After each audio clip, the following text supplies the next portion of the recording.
The young master simply told his maid to pursue her own happiness. But instead, she secretly drugged him, locked him up, and planned to make him hers completely, starting tonight.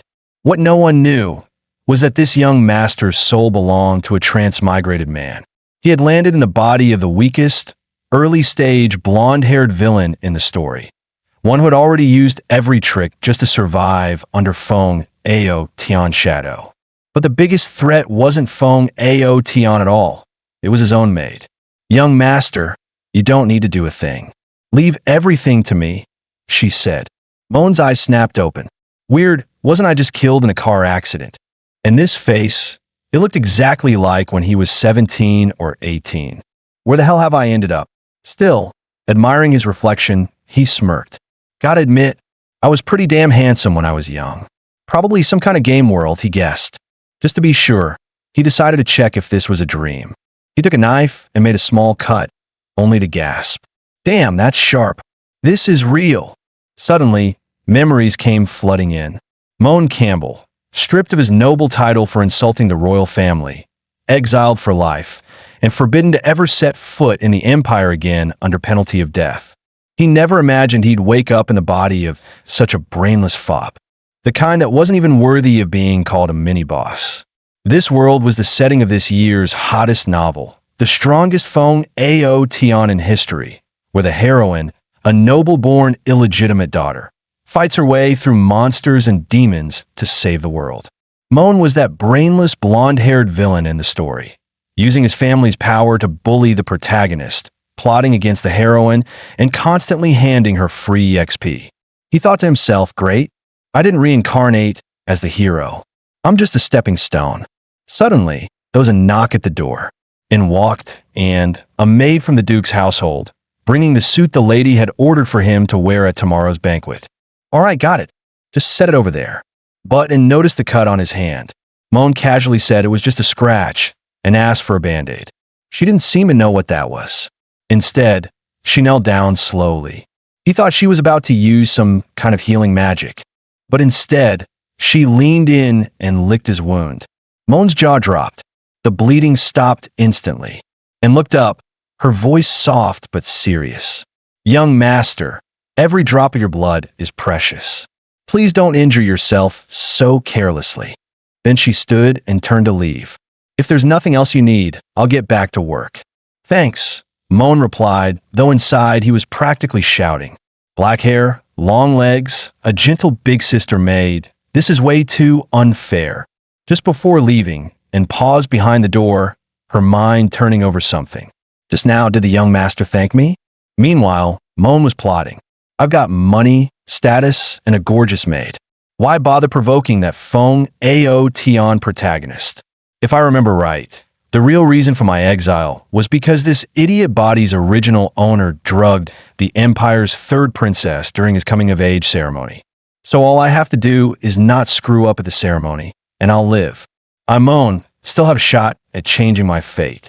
He started counting the days until his coming-of-age ceremony, then froze. Wait, that outfit and brought earlier was for the ceremony, which means it's tomorrow. Crap, crap, crap, he panicked internally. Goddess? QB? System? Anybody? Come on, answer me. I'm doomed here. Where's my cheat? Tomorrow was the ceremony. Maybe if he apologized to the heroine, they could reconcile. Hopefully, she wouldn't make some insane public demand, like having him lick her feet. Still, a real man knows when to bend. If I have to lick her feet, I'll take that humiliation alone. Bring it on, Storm. Heck, if she's wearing black stockings, even better. He decided, tomorrow, he'd rush up, drop into a lightning-fast triple cow-dow, and bang his head 3 times for good measure. Suddenly, something smacked him on the head. He looked down. It was a book.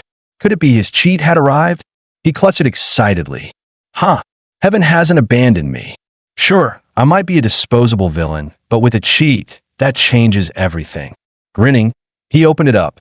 My fate is mine to control. Watch me turn the tables. But as soon as he flipped it open, he froze. It was completely blank. Frowning, he thought, maybe it needs some special way to activate. Since this was clearly a Western European-style world, he pricked his finger and let a drop of blood fall onto the pages. Instantly, a strange, ominous energy spread from the book. Weird, what's happening? The next moment, Moan collapsed into unconsciousness. In a haze, he realized he was tightly bound, his body covered in wounds. Just as he wondered where he was, a woman suddenly appeared before his eyes. "Finally awake," she said. "I've been waiting for you for a long time." Moan flinched at the slightest movement, pain shooting through his body. Pain? Of course it hurt. But what she didn't know was that at this moment, his heart ached even more. "You shouldn't be like this," the voice continued. "You were once wicked, brutal, selfish. You were meant to bring pain, not forgiveness. Only that way, you'd be mine and mine alone. You've changed," she whispered. "But it doesn't matter. No matter how long it takes, I'll purify you with love and then carve you into pieces. That way, we'll be together forever, life or death." Moan jolted awake. What was that? A dream? But the sensation of skin against it felt far too real. He remembered, right before passing out, that strange book had drained a frightening amount of his blood. If this was some kind of cheat item, was that just a prophetic dream? And if so, what had he done to deserve being sliced apart like that? Just then, strange words appeared on the page. "Do not change. For the sake of destiny." The words stabbed straight into his mind. Was this a warning? Don't try to alter the original plot, or that grisly ending would become reality. So, to survive, he'd have to walk willingly into destruction. But then he remembered, the original ending wasn't that bad. That spoiled rich kid was only exiled in the end. And he was a transmigrator, a battle-hardened corporate warrior forged in the flames of 996 overtime culture.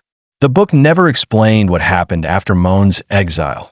So why not use his own wits to start fresh and rise again? As a proud, true-born socialist warrior, Moan believed that even in another world, he could still walk with his head held high. He then dug in without restraint. Damn, in his past life he'd never tasted steak and wine this fine. These decadent nobles, and yet so delicious. His mother, Noyes, found it odd. Why is Moan eating so happily today? His father, Lon In, chuckled. He must be looking forward to tomorrow's coming-of-age banquet. "Yes, father, mother, I'm very much looking forward to it," Moan replied. "My son will be the most dazzling presence at the banquet.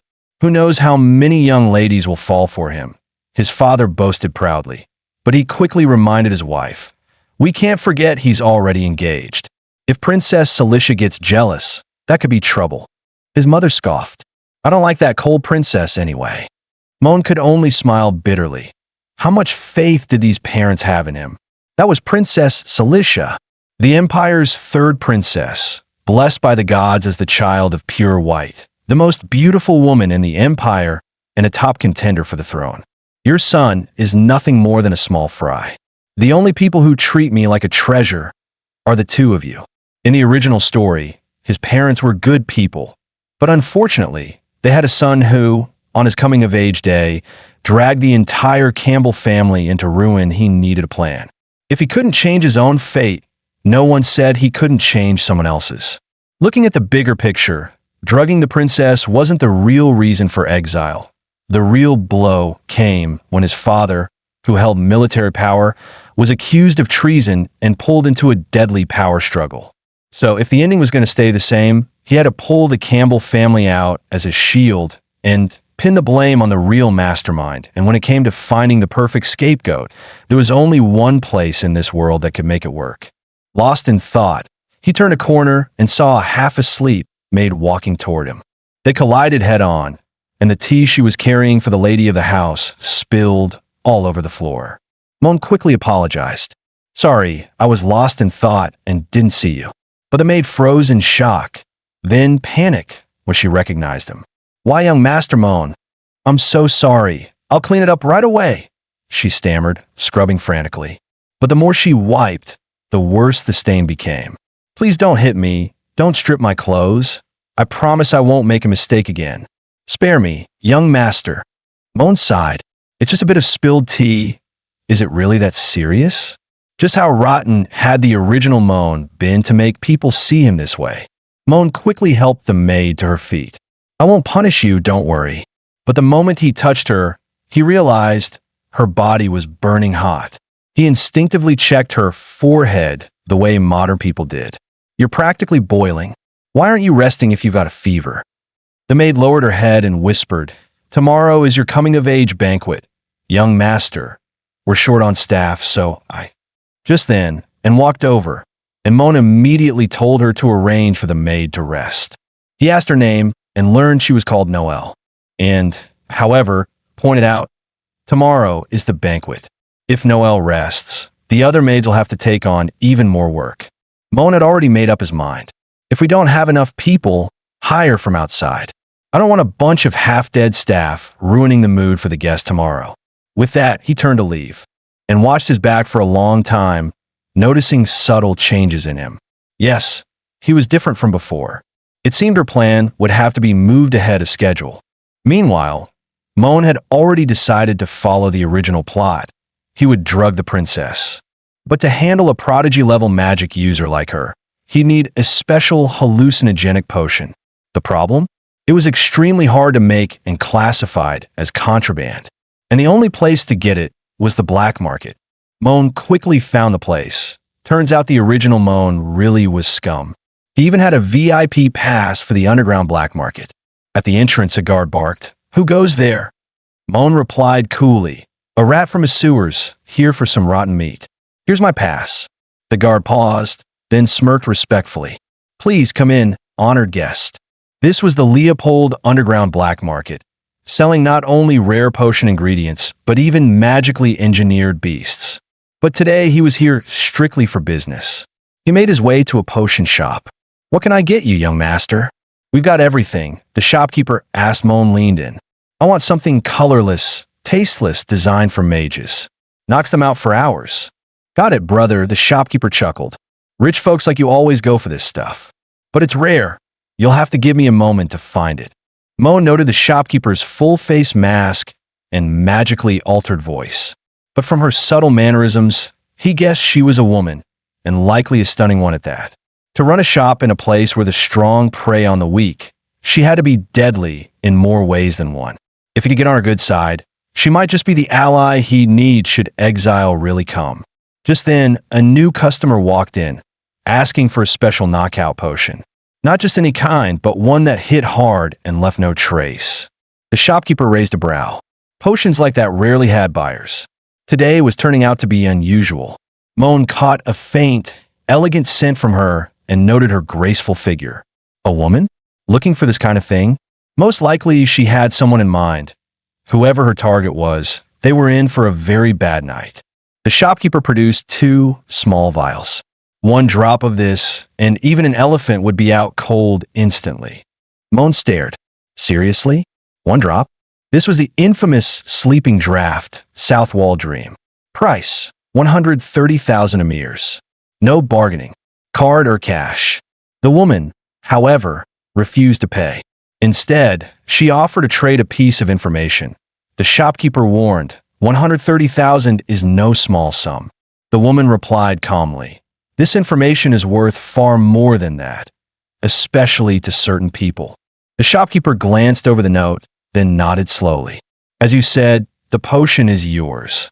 The woman left without looking back, while Moan simply swiped his card. The shopkeeper handed him a small bonus. Use this with it. The results are even better. Moan couldn't help but wonder, what exactly was that woman's intel? The shopkeeper smirked. Interested, young master? Since we're old acquaintances, I'll let it go for just 900,000. Moan walked out without a second glance. Robbery. Selling it for 7 times the price right in front of me. This black market really is all about profit. Guess I'd better find partners with a little more integrity. After he left, the shopkeeper slowly removed her mask. So, the Campbell family's useless young master's coming-of-age banquet will have the Empire's 3rd princess in attendance. And the Duke's mansion is short-staffed enough to be hiring outsiders right now, she murmured. Now, who should I sell this to? The 2nd prince, who despises his brilliant little sister, or Raymond, who's at odds with the Campbell Duke. Why not both? Two birds with one stone. Her lips curled into a sly smile. I really am terrible, aren't I? The next day, the Campbell Duke's mansion was ablaze with lights and music. The coming-of-age banquet for Moan had begun. Marquis Hill greeted the Duke with a smile. This is my third daughter. Go on, greet him. But the moment she glanced at Moan, her face paled. My lady mother is calling me. I must go, she blurted, before turning and fleeing. Marquis Hill hurried to apologize on her behalf. Moan noticed that it wasn't just her. Most of the guests were giving him the same wary, disdainful, or even fearful look. It seemed the original Moan's reputation truly was rotten to the core. Suddenly, the herald's voice rang out, silencing the hall. Let us welcome, third in line to the imperial throne of the Leopold Empire, blessed by the ice goddess as the child of pure white, Her Highness, the third Princess Cilicia. The princess entered the hall, radiating cold elegance. Moan stepped forward with a polite smile. Your Highness looks especially radiant today. Is that so? I'm flattered, Cilicia replied coolly, a faint trace of amusement in her tone. Though, hearing a compliment from young Master Moan. Now that's a first. Moan gave an awkward smile. Your Highness makes it sound as if I'm some loose-tongued, ill-mannered rogue. The princess's gaze sharpened, her voice serious. Am I wrong? Moan politely suggested. Your Highness, you've just come from the capital. You must be tired. The banquet won't start for a while. Perhaps you should rest first. Once she left, Moan exhaled in relief. Beautiful? Absolutely. But terrifying? Even more so. No wonder she was the original novel's #1 heroine. Her presence was suffocating. Yet as she walked away, the princess couldn't help but notice something about Moan tonight was different. Was it simply that he'd become a bit more polite? Just then, whispers began to spread through the hall. That illegitimate daughter is here. The one who challenged her own fiancé to a duel. And she inherited the title of Count of Bugard. I can't imagine what the old Count was thinking. Moan's expression hardened. So she's finally here, the real protagonist of the original story. The ultimate phoenix among women of this world, Ariel Bugard. To his surprise, Ariel greeted him directly. It's been a while, young Master Moan. How have you been? Moan was just about to seize the chance to build rapport when someone beside him sneered. How dare a low-born bastard like you speak to young Master Moan? Moan's expression darkened. He quickly clamped a hand over the man's mouth. Turning back to Ariel, he replied politely, I've been well, Lady Ariel Bugard. Thank you for your concern. Ariel froze. In the past, he'd only ever called her a low-born bastard. Since when could he remember her full name? Was this enlightenment or a ploy? Moan then turned to the young girl beside her. And you must be Miss Lia? The girl blinked in surprise. He actually knew her name? Moan smiled warmly. Of course. You're both important guests of mine. But Ariel suddenly shoved his hand away, grabbed him by the collar, and glared. Listen closely, Moan Campbell. I'm here as a courtesy to your father. Whatever schemes you're plotting, take them out on me. Lay a finger on Lia, and I won't let you off. With that, she turned on her heel and walked away without a backward glance. Moan knew her preconceptions about him were deeply rooted. Changing them would be difficult. But that was fine. After tonight, they'd be two parallel lines that would never meet. She could play her savior of the world role, and he'd keep being his overworked 996 wage slave. Under the guidance of his doting parents, Moan delivered his coming-of-age speech, officially becoming the heir to House Campbell. Unfortunately, if the original story played out, all of this would end tonight. Now, it was time for the real business. Scanning the crowd, Moan's gaze locked onto Princess Cilicia. To think the esteemed princess is left without a companion. How terribly discourteous of me as the host. He extended his hand. Would your highness grant me this dance? Though surprised, the princess nodded. Since it's your coming of age, I'll accept. As the two stepped onto the dance floor, every eye in the room turned toward them. Even the Phoenix heroine's circle looked over. Mid-dance, the princess remarked, Your steps are impressive. Moan smiled modestly. Thank you, but I'm just a beginner. That only confirmed it for her. Moan Campbell truly wasn't the same as before Moan, intrigued, asked, "And in what way have I changed? Is it that I no longer act like a noble?" The princess smiled faintly. "Your way of inviting me has changed. Before, you would have said," she suddenly put on an exaggerated tone, imitating his past arrogance. "Woman, rejoice and be grateful. I, in my great mercy, grant you the privilege of dancing with me. Count yourself lucky." "Well, young Master Moan, did I get it right?" Moan sighed helplessly. "Your Highness, can we please forget about those days?" As the banquet went on, Moan decided it was time for business. "Your Highness, when this dance is over, could you come to my room for a moment?" That made her pause, a flicker of suspicion in her eyes. "Moan Campbell, even if we are engaged, I don't mean anything improper," he interrupted quickly. "I just want to discuss our engagement. I know you don't like me. Our engagement was purely a political arrangement, His Majesty's way of securing ties with my father. But since it was the king's decree, if you were the one to break it off, it could hurt your relationship with him and the royal family's credibility." Leaning in slightly, he lowered his voice. "I think we're on the same side here. Maybe if we work together, we can find a way to end this engagement with both our dignities intact. What do you say, Your Highness?" The princess nodded. "You're right. This is something that should be discussed between the two of us alone." Moan grinned inwardly. "Bingo. Sorry, Your Highness, but for the plot to move forward, I have to do this." To his surprise, the princess asked, "Where's your room?" Before he could answer, she grabbed his hand. "Forget waiting for the dance to end. Let's go now." Nearby, two maids exchanged glances. "Looks like she's going with that spoiled young master. Time to move, quickly. This is, after all, the Lionheart King's domain." Moments later, Moan and the princess entered his room. He produced a bottle of red wine, but she refused. It turned out she couldn't touch alcohol at all, not even a drop. Moan froze. "That potion is bright red. If she won't drink wine, how am I supposed to slip it in?" He quickly suggested, "Then how about some black tea? Tonight we only have wine and tea." After a moment's thought, the princess agreed. "All right, I'll brew it right away." The princess tilted her head. Is making tea really something to be that happy about? Moan calculated in his mind. 1 drop can knock out an elephant. For a magical prodigy like her, 2 drops should be fine. As for that bonus bottle, I don't even know what it is. Better not mix it in. Suddenly, the princess appeared right behind him. "What's taking so long?" Startled, Moan spun around. "Just a moment, Your Highness. It's almost ready." To his horror, while brewing the tea, he'd accidentally mixed in the other vial as well. An extremely potent aphrodisiac. The princess sat back down to wait, and Moan let out a quiet sigh of relief. At least there was no magical fluctuation. Otherwise, he'd have been caught red-handed. Then he noticed the floor, scattered everywhere with spilled powder. His stomach sank. That powder had been part of his post-exile plan. Dilute it, sell it, and make his first fortune. Now it was gone. When he brought the tea over, the princess eyed it suspiciously.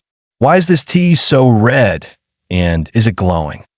Moan's brain went into overdrive. "It's a rare tea from the Eastern Kingdom. I believe it's called the Hong Pao." The princess gave him a pointed look. "Then you should drink first, young master. Surely Your Highness doesn't think I tampered with it?" Moan Campbell would never. "You overthink," she interrupted. "It's simply noble etiquette for the host to drink first." Reluctantly, Moan took a sip, only for the princess to suddenly snatch the cup from his hands. "Yours smells better. You don't mind switching, do you?" She took a single sip, and almost instantly her expression blurred. Her body swayed. Then she collapsed limply onto the sofa. Moan leaned in to check, secretly relieved. Thankfully, he'd spiked both cups. Still, this knockout potion was potent. But wait, the original story never mentioned the princess being unable to drink alcohol. Could it be that the original Moan had also slipped it into tea? Was this accidentally staying true to the script? Either way, he needed to set the stage. Once she was out cold, the Phoenix heroine should burst in any moment. Kneeling down, he gently tugged the princess's stockings down a bit, loosened the buttons at her collar, but thoughtfully kept her stomach covered so she wouldn't catch a chill. Then he shrugged off his own jacket. Perfect. Now, all that's left is to wait for the heroine to make her entrance. But 30 minutes later, nothing. According to the book, Ariel should have barged in by now to heroically save the princess and subdue him. Where was she? Moan racked his brain. Right, in the original, Ariel's dress had been accidentally soiled by a gravely ill maid. On her way to clean up, she stumbled upon Moan's despicable act toward the princess. Moan froze.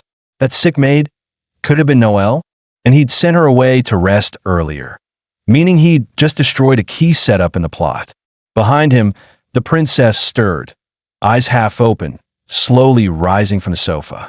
Moan didn't notice, still lost in thought, desperately searching for a way to salvage the situation. Stay calm, she's still dazed. There's got to be a way out of this. Then, an icy chill crept up his spine. Weird, why is it so cold in midsummer? Before he could turn, the princess's hand clamped onto his back. In the next instant, a surge of frigid magic exploded outward, splitting the entire sofa clean in two.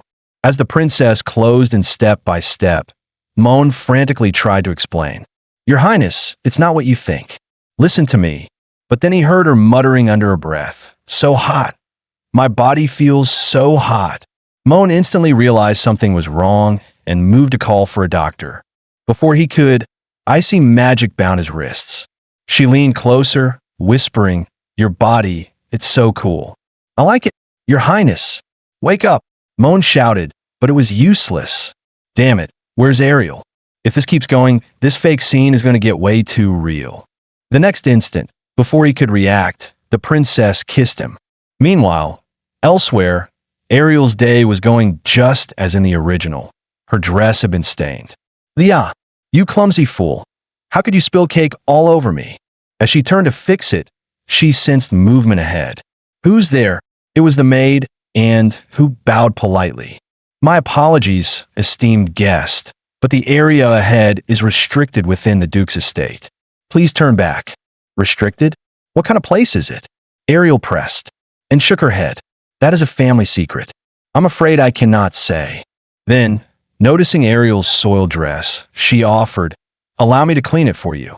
Raising her hand and cast a cleansing spell. Ariel was mildly surprised. As expected of the Campbell family, even the maids can use magic, and smiled warmly. All clean, my lady. And later at the banquet, there will be a limited edition pachichi cake. I'm sure you'll enjoy it. Don't miss it. Ariel's eyes lit up instantly. Pachichi cake. Without another thought, she bolted off toward the banquet hall to claim her prize. But as she turned away, Anne's expression suddenly shifted, her face becoming cold and serious. Ariel frowned slightly. This made something's off. She caught a faint scent of blood on it, and even noticed she seemed to be shielding someone nearby. Still, Ariel quickly dismissed the thought. Whatever's going on, it's the Duke's estate. Even if trouble breaks out, it won't land on my head. As for Princess Celicia, Ariel wasn't worried in the slightest. The princess was no child. She was one of the Empire's most gifted mages. As if that dim-witted playboy could really take advantage of her. It's fine, Ariel muttered, breaking into a run toward the dessert table. I'm coming, my beloved pachichi cake. Meanwhile, elsewhere in the estate, two maids were furtively trying to pry open some kind of device. One whispered, That red-hair girl, is she your target? The other shook her head. No, she was number 9's target. But I've worked with number 9 before, I know a few things. Despite being 2 whole realms stronger than her, number 9 still got taken out. The dark-skinned maid whispered urgently. How much longer? We're running out of time. Almost done, the other replied.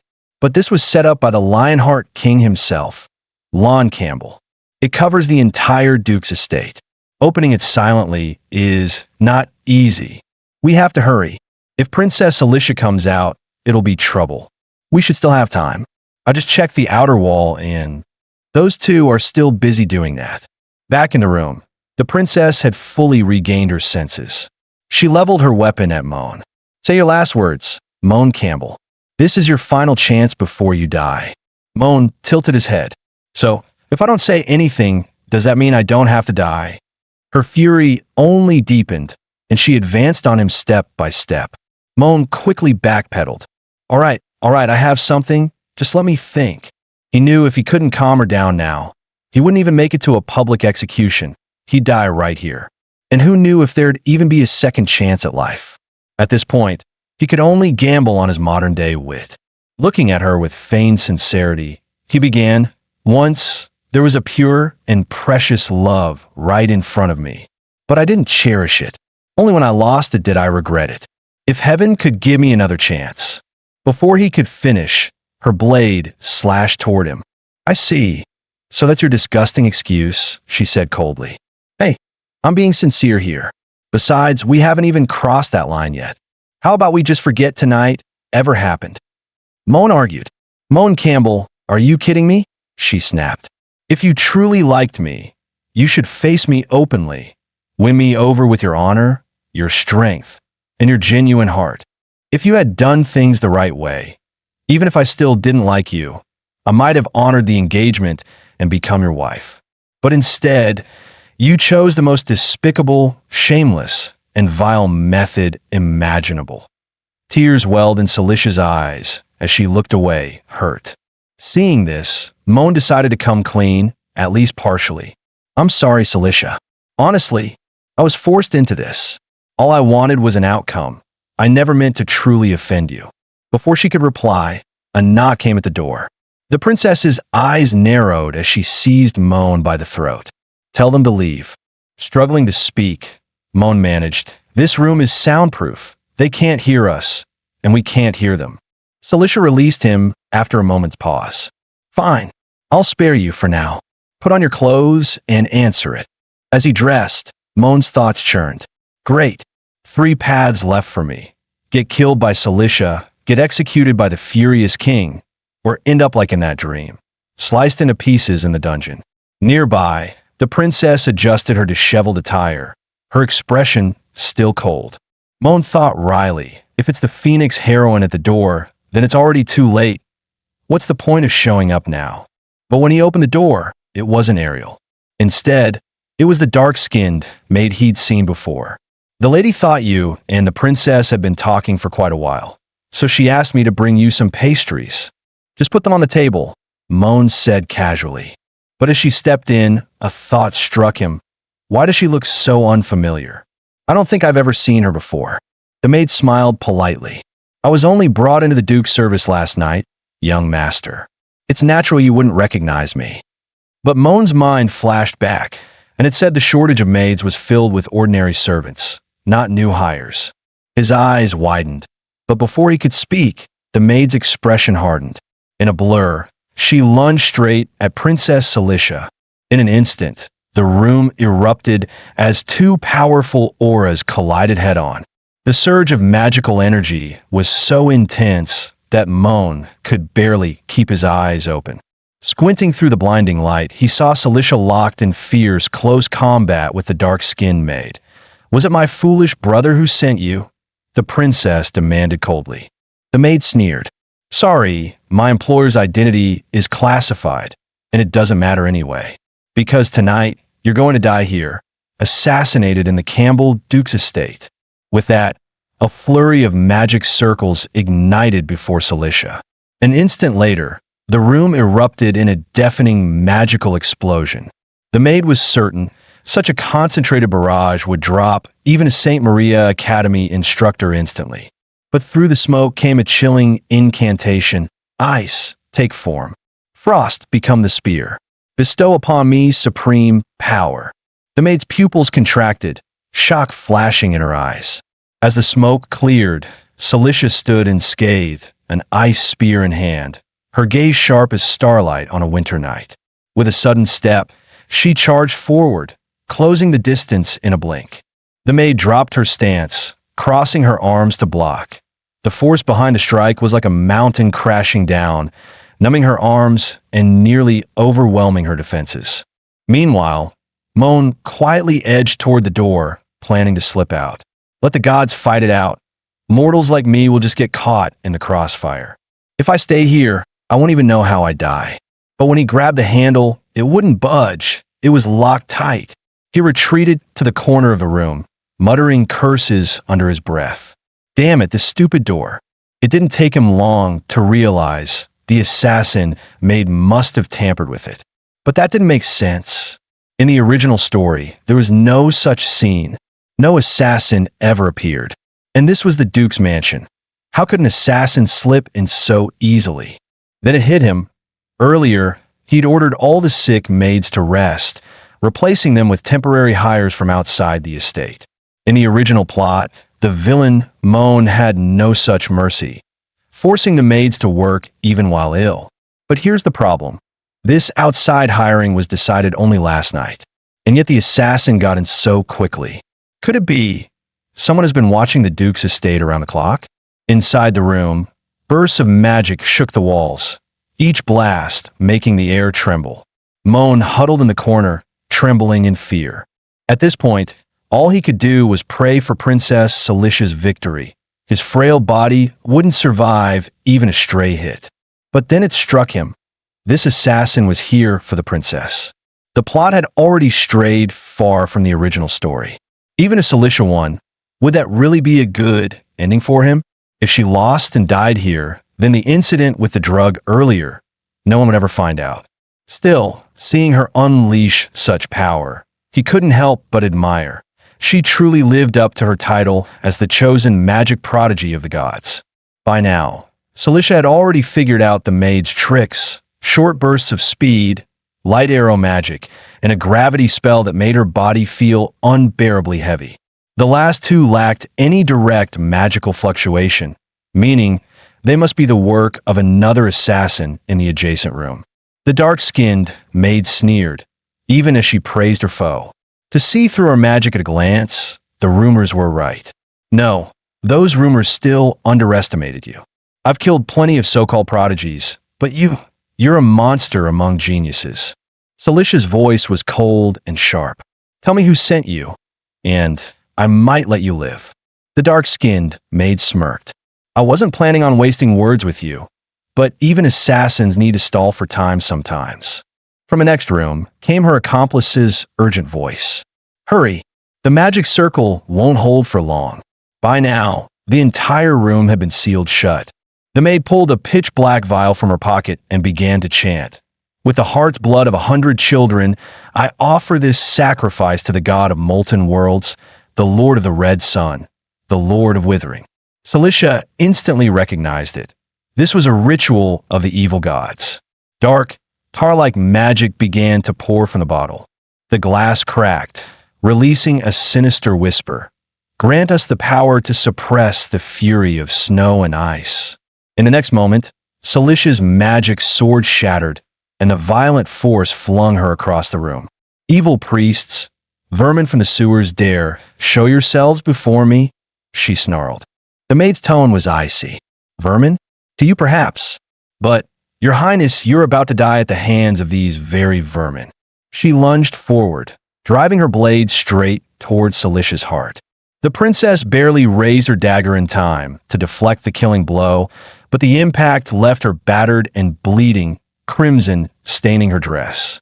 The dark-skinned maid sneered. Without your ice magic, you're nothing but a lamb to the slaughter. In a flash, she drove her boot into Celicia's side. The force of the blow sent the princess crashing into a corner. She was covered in wounds, struggling even to stand. Raising her sword, the maid's voice turned cold. Time's up. Your head will be mine. But then, she froze. Moon had stepped in front of Celicia, shielding her. The princess's eyes widened in shock. The blade plunged into Moon's chest, crimson spilling out as Celicia gasped. Why would you do this?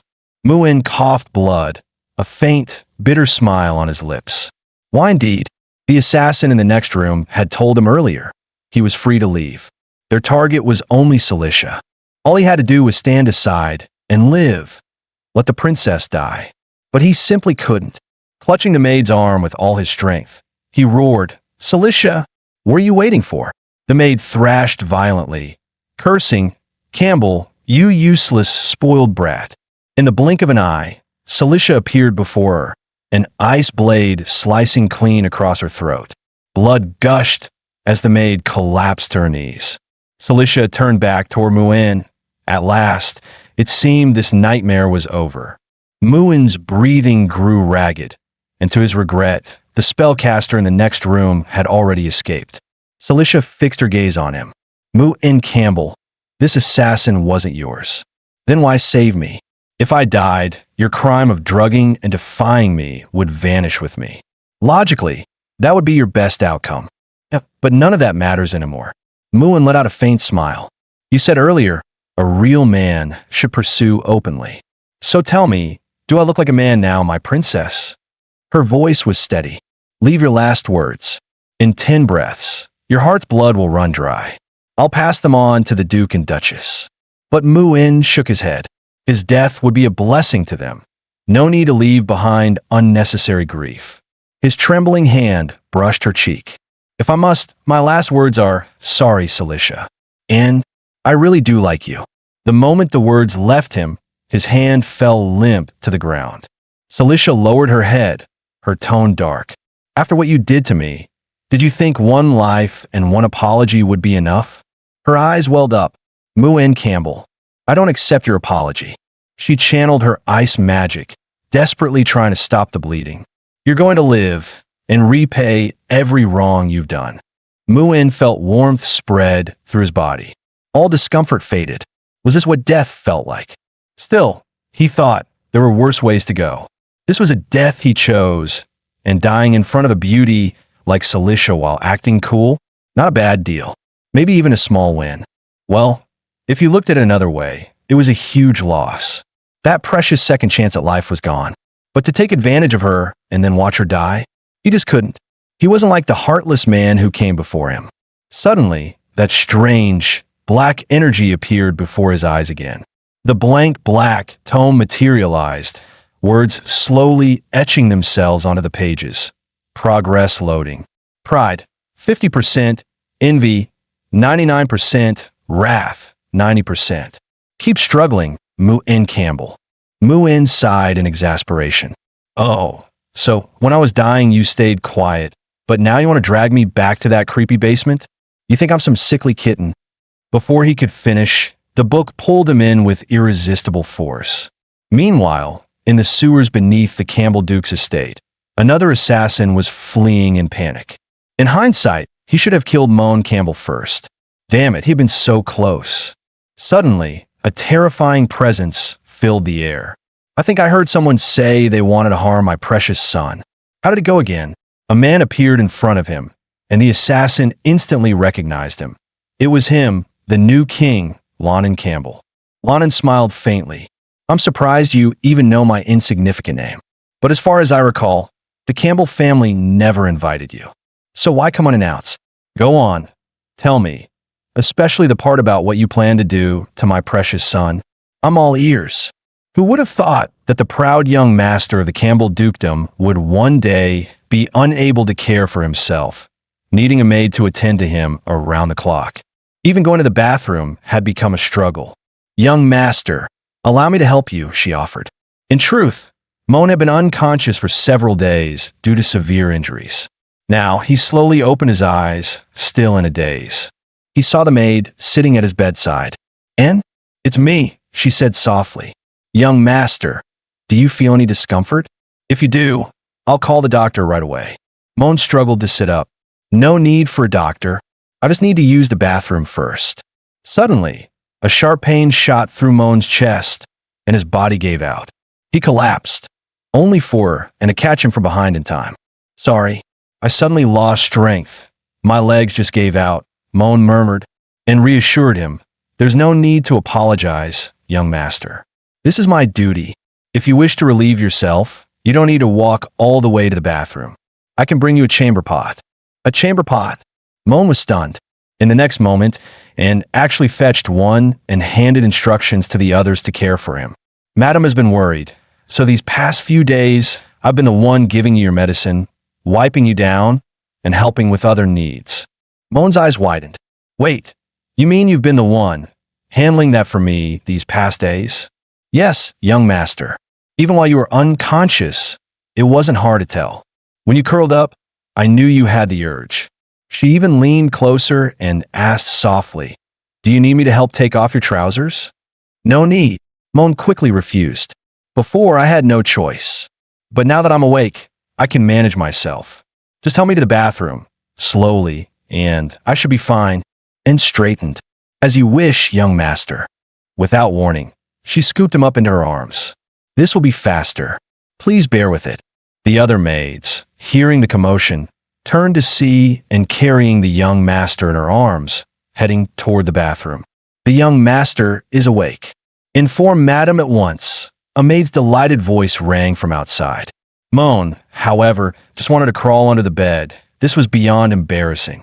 To his shock, and even followed him straight into the bathroom. How am I supposed to go with you standing there? Get out, he protested. This is madam's order, and replied matter-of-factly. 24-hour close protection. The next second, Moan shoved her right out the door. Bang! The door shut firmly. A short while later, he returned to his room and asked, How long was I unconscious? 3 full days, young master, and replied. It was Princess Cilicia who summoned the chief physician of the Royal Mage Corps to treat you personally. You recovered that very night, but due to blood loss and temporary oxygen deprivation, your body was weak, hence the long sleep. The princess saved me. Moan was taken aback. Did she say anything? Hearing no made him exhale in relief. Apparently, Cilicia wasn't going to hold it against him, but then seemed to remember something. Wait, I think Her Highness did speak to His Majesty. As it turned out, the investigation revealed that the true target of the assassination was Princess Cilicia, and the mastermind was the underground black market that had operated in Berlin for years. Enraged, the king ordered troops the very next day to execute many of its members. On the other hand, while the Duke had managed to capture 2 disguised assassins that night and get them to spill everything under interrogation, the attack had still taken place on his estate. He was fully prepared to face the king's wrath. Yet, to everyone's surprise, the Duke returned by noon the next day without so much as a scratch, and when His Majesty later ordered a sweeping investigation into the nobility, the Campbell family alone was spared. Clearly, Princess Cilicia must have spoken to the king. Mo nearly jumped out of his skin. For heaven's sake, can you not keep me in suspense? My heart can't take it. And leaned in with a sly grin. Young master, you're this nervous? Did something unspeakable happen while you were alone with the princess? Of course not. Moan shot back. I may be a scoundrel, but I'm not an idiot. Touching the princess like that is a straight trip to the execution block. Fair point, and chuckled, handing him a bowl. All right then, drink your medicine. It's not hot anymore. The moment Moan took a sip, an intense bitterness assaulted his tongue. What the hell is this? My tongue's gone numb. Technically, it's not medicine. It's a tonic to replenish your blood. I even added sugar, so it wouldn't taste so bitter. Now be a good boy and finish it. Outside the door, 2 maids whispered nervously, the young master's going to lose his temper. This is scary. I heard he hates anything bitter. Last time he went on a rampage with a whip. We should warn madam, just in case. Don't you dare. Moan barked. It's just medicine. No one tells mother. And with that, he tipped the bowl back and downed it in one go. The maids closed the door, but barely 2 seconds after drinking, Mu-In spat everything back out. Turns out, drinking this medicine all at once causes a physical gag reflex. You're supposed to sip it slowly. I forgot to tell you, young master. This was the 4th round of treatment. Just 2 more doses and he should be fully recovered. But to Mu-In, the bitterness was worse than death itself. Forget it. Why bother trying? Let the world just burn. Maiden had thoughtfully prepared black tea and a pachichi cake. If that's not enough, call me anytime. I'll have Noel wait outside. Mu-In felt a warm rush in his heart. You've worked hard these past few days. I'll have my mother give you a raise.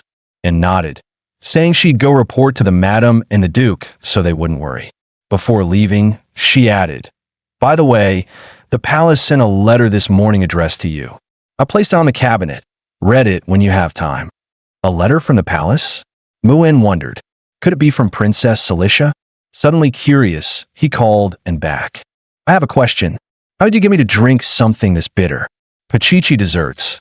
I could eat 10 of those even unconscious. But this medicine, No offense, I'm just curious. There's no feeding tube or anything here. And lightly touched her lips and smiled. Exactly as you guessed, young master.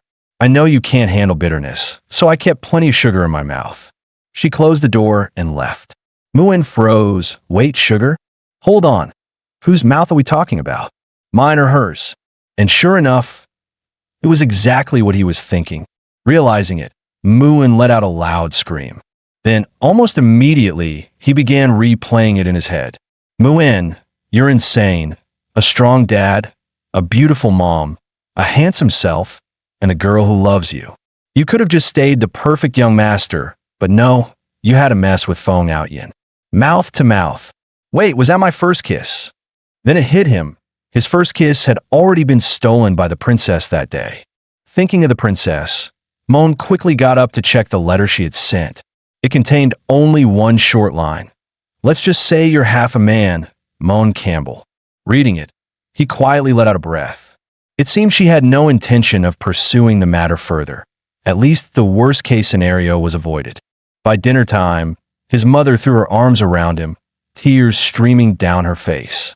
You finally woke up. You scare me to death. When your father carried you out, you were covered in blood. If anything had happened to you, I wouldn't have been able to go on. She added, heart aching. Look at yourself in the mirror. My perfect Mon, now with such an ugly scar on your chest, it breaks my heart. His father patted her shoulder, trying to comfort her. Mon's right. So what if he's got more scars? They're a man's badge of honor. And this time, it was thanks to Mon saving the princess. Otherwise, no matter how many military merits I have, I couldn't have calmed His Majesty's fury. Mon took the chance to ask what happened afterward. There were 3 assassins in total. Besides the one His Highness killed and the one who broke through the barrier, the last one was there to provide backup, hiding in our sewer, no less. The 2 survivors have already been captured and sent to the palace for interrogation. They were tight-lipped, but we still found plenty of clues on them. They're not professional death soldiers or assassins, but outlaws who've long operated in the Belran black market. They worship a so-called evil god called the Withered King and are part of a bounty hunter organization. This surprised Mon. Clearly, the novel's plot had its limits. The original story never mentioned such a faction. It must have been meant as a small, throwaway detail. According to the Royal Guard's intelligence, this group is utterly depraved. If the money's right, they'll even take contracts to kill their own parents. A pack of madmen with nothing to lose. His mother went on to say that the vile organization had been completely wiped out. Your father, after all, was promoted to Grand Duke for his extraordinary military merits. They dare to target my precious Mon. Of course we couldn't let them go. That's father for you, Mon said with a faint smile. So, did you find out who hired them? At that, Mon froze for a moment. He remembered a similar event in the original novel. The black market had once placed a bounty on the emperor's favorite concubine, and the assassination had actually succeeded. In a fit of rage, the emperor had unleashed the royal knights to purge Belrand. The bloody operation lasted a full 3 months, killing countless people and turning the royal sewers red with blood, forever remembered as the Blood River incident. But that was supposed to happen 2 years later. If the black market had already been destroyed now, didn't that mean the queen would survive and the Blood River incident would never occur? In the original plot, the Blood River incident was a major turning point for the Mary Sue protagonist, Ariel, who was caught up in the chaos after attending a black market auction. Though she nearly lost her life multiple times, her protagonist Halo saw her grow stronger at an incredible pace. That incident was also the stepping stone that led her into the later Savior arc. Mon felt a headache coming on. He had only given Noel 2 days off, yet somehow triggered such a massive chain reaction. Great. Now the original story's plotline was a complete mess beyond repair. He understood all too well. The current events had completely diverged from the book. From here on out, everything was unknown territory. The novel was useless as a reference. Survival now depended entirely on him. So he set a few small goals for himself. First, stay alive. Second, avoid the imprisoned and tortured ending. Third, get stronger. Fourth, Don't blindly trust the Black Book. Still, he had no idea who the murderous maniac mentioned in the Black Book's prophecy actually was. That voice didn't match anyone he'd met so far, but he couldn't rule out the possibility that he might be captured, imprisoned, and cut into pieces. He decided to strike the fourth goal from his list for now. He knew nothing about what might trigger that ending. If the one who hated him most wasn't Ariel or Celicia, then who could it be? The more he thought about it, the more his head ached. This was the price of lacking information. There was no way to deduce the truth from a few scraps of foresight dream clues. In the end, he decided to just drop it. Thinking too much wouldn't help. Better to focus on what he could actually do right now. The top priority now was to grow stronger. As the son of a Grand Duke, he had no shortage of ways to gain power, but those methods were far too ordinary, nowhere near enough to close the gap with the main cast. Worse still, the original Moan had wasted far too much time. He had spent an entire year at St. Maria Magic Academy, yet the only spell he could remember was Light. Just what had the original been doing in class all year? Still, there was at least one thing to be thankful for.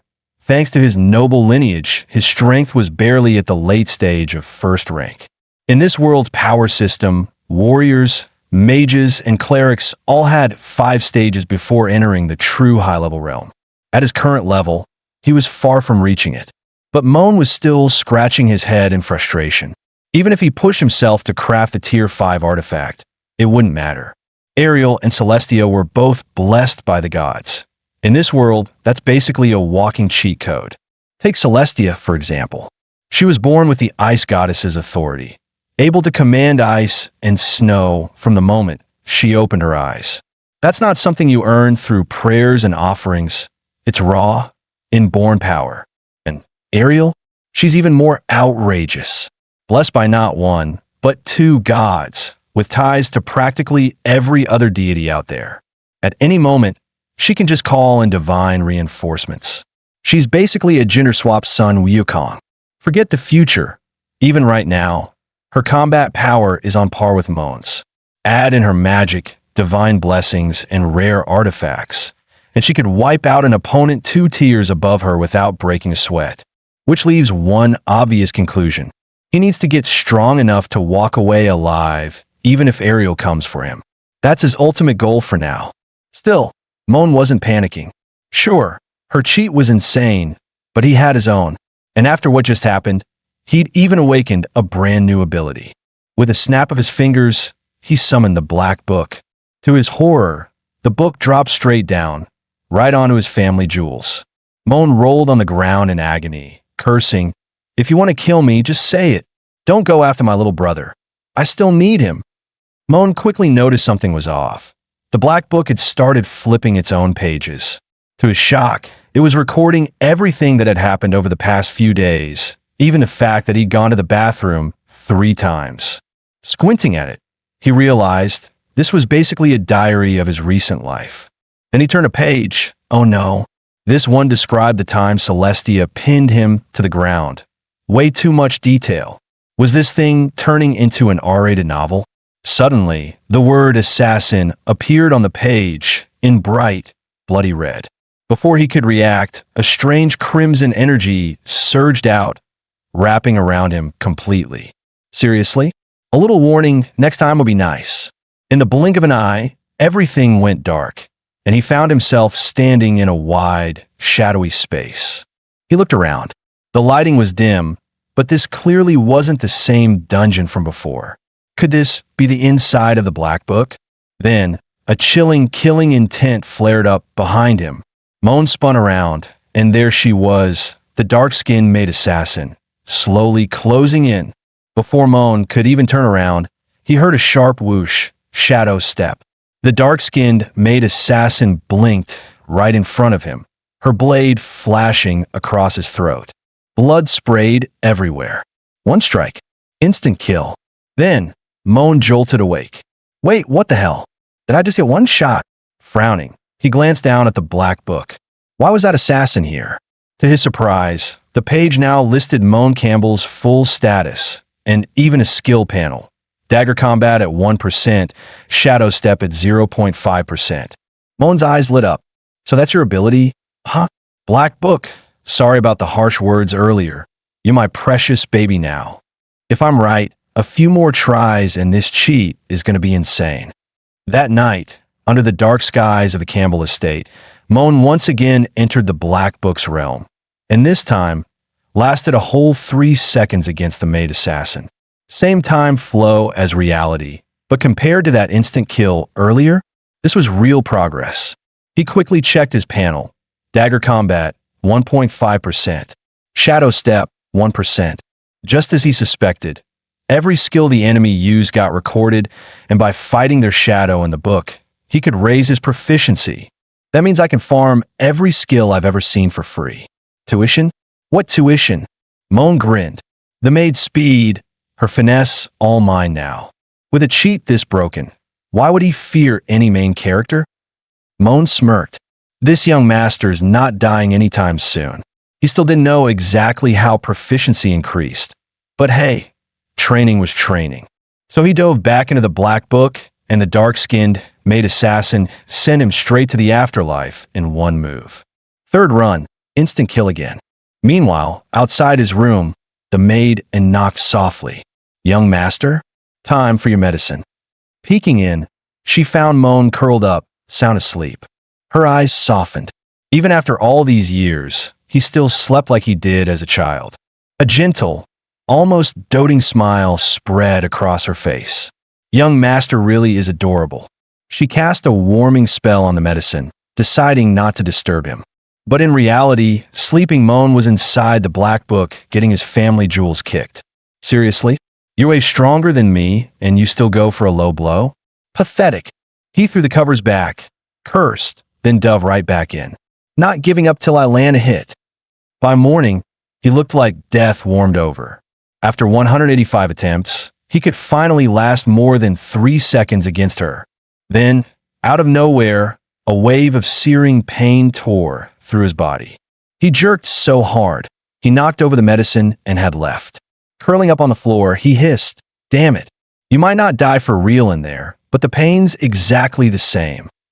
He'd hoped to cheese the system, keep jumping in to avoid the death shock, but nope, not happening. 200 deaths later, and he'd almost been finished for good just now. Still, time to check the results. Flipping the Black Book open, he saw it, Dagger Combat, Level 2, 35% progress. Shadow Step, 11%. Moan nodded in satisfaction.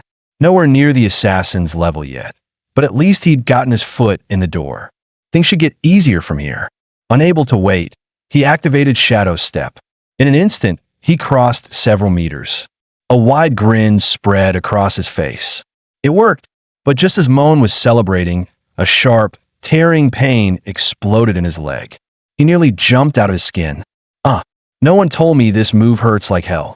How did that assassin fight Celestia with a straight face? Makes no sense. Then it clicked. Wait, I get it now. This isn't something I can pull off at my current stage. My level's too low. Memories from the academy surfaced. Combat techniques like this had to be paired with battle chi to work properly, and battle chi was something only second-tier warriors could control. So bottom line, I'm just too weak. Time to rework the plan. First priority, find a proper teacher. And with St. Maria Academy about to start classes. The problem? Most of the instructors, there were mages. Skilled warriors were rare in this world. Magic was simply too convenient, which made finding one a real challenge. Then a thought struck him.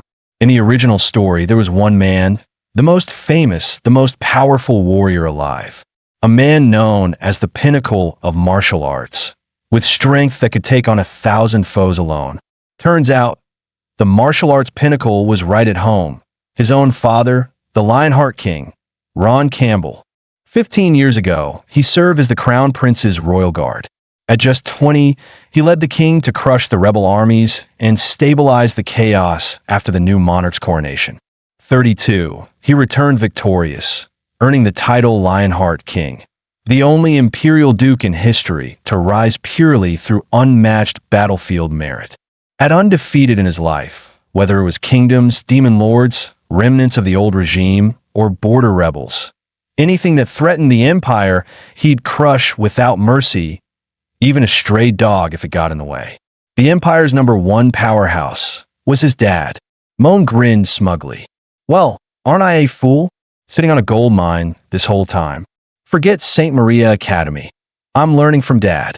Decision made. He'd be a homebody from now on, training under his father's personal guidance. Just then, En's voice came from behind. The Lord wanted to see him. Perfect. I wanted to talk to him too, Moan said, pushing En along. As they passed through the hall, he overheard Noelle calling an head maid and telling her to keep the staff at work. Moan froze. Since when were you promoted? It turned out the former head maid had resigned after an incident, and not long after Moan woke up, his father had appointed En as her replacement. Guilt prickled in Moan's chest. It was his own reckless orders that had caused it. He remembered his father saying the head maid had been by his side since she was young, like family. Her departure must have hurt, and smiled reassuringly. It's not your fault, young master. And the head maid didn't leave the Campbell estate. You'll see in a moment. Moments later, his mother spotted him and rushed over, pulling him into a tight hug. Seeing you healthy again puts me at ease. And really, how many times have I told you? Stop calling me mother, call me mom, or even mommy. She then placed his hand on her belly. Moan blinked. Wait, you don't mean? That's right, Moan. You're going to have a little sister or brother soon. I've been feeling heavy lately, and when your father brought in the royal physician to heal you, he checked me too. It's confirmed. Just then, his father walked over, voice solemn. There's something important I need to tell you. Moments later, they stood together in the courtyard. His father explained that he'd be leaving for the front lines that very afternoon. With Moan starting school in a month, his mother would be the only one left in the capital, so she and most of the maids would return to the Campbell territory to rest during her pregnancy. The one overseeing her care, there would be the Campbell family's former head maid. Noyes, I'm entrusting my wife to you. Rest assured, my lord, I'll take good care of her. Moan's chest tightened. Do you have to go? Surely there are other generals who can lead the army. Why must you, a duke, go personally? His father sighed. I have no choice. For the first time in over a decade, the demons in the Western Abyss are stirring again. This mission will likely keep me stationed at the border for 3 years. Moan's mind flashed to the original story. The first demon invasion was only a feint, meant to lure the human world into complacency and set the stage for a plan 3 years later. And 3 years later was exactly when the protagonist entered the old affairs arc. His heart sank. What about my plan? My teacher? My safety? I was going to lay low until the end of time, then blow everyone's minds when I graduated. It's all over. Before long, departure time came. His mother was in tears. If it weren't for the baby, I wouldn't be leaving. Just thinking about having to wait until school break to see little Moan makes me so sad. His father called him over. Moan was already half out of it. When the assassin attacked, you risked your life to save the princess. That tells me you have courage in your blood. You're my son, and as a Campbell man, it's our duty to protect the empire. It's the responsibility of all 4 ducal houses. He handed Moan a medal. This is the Campbell family crest. The blade represents the king's sword, and the dragon beneath it represents the empire's enemies. I am the empire's sharpest blade. One day, you two will step onto your battlefield. Maybe you'll take this from my hands, or maybe you'll forge your own path. But know this, you already have the qualities of a grown man and resources I never had at your age. Whatever you choose to do, go all in. Before Moan could fully take in the heartfelt speech, his father suddenly pulled him into a hug and completely changed the tone.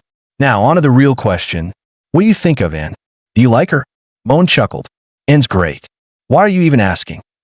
His father laid it out plainly. If it's just like or dislike, then it's like. She's from a clean family, smart, capable.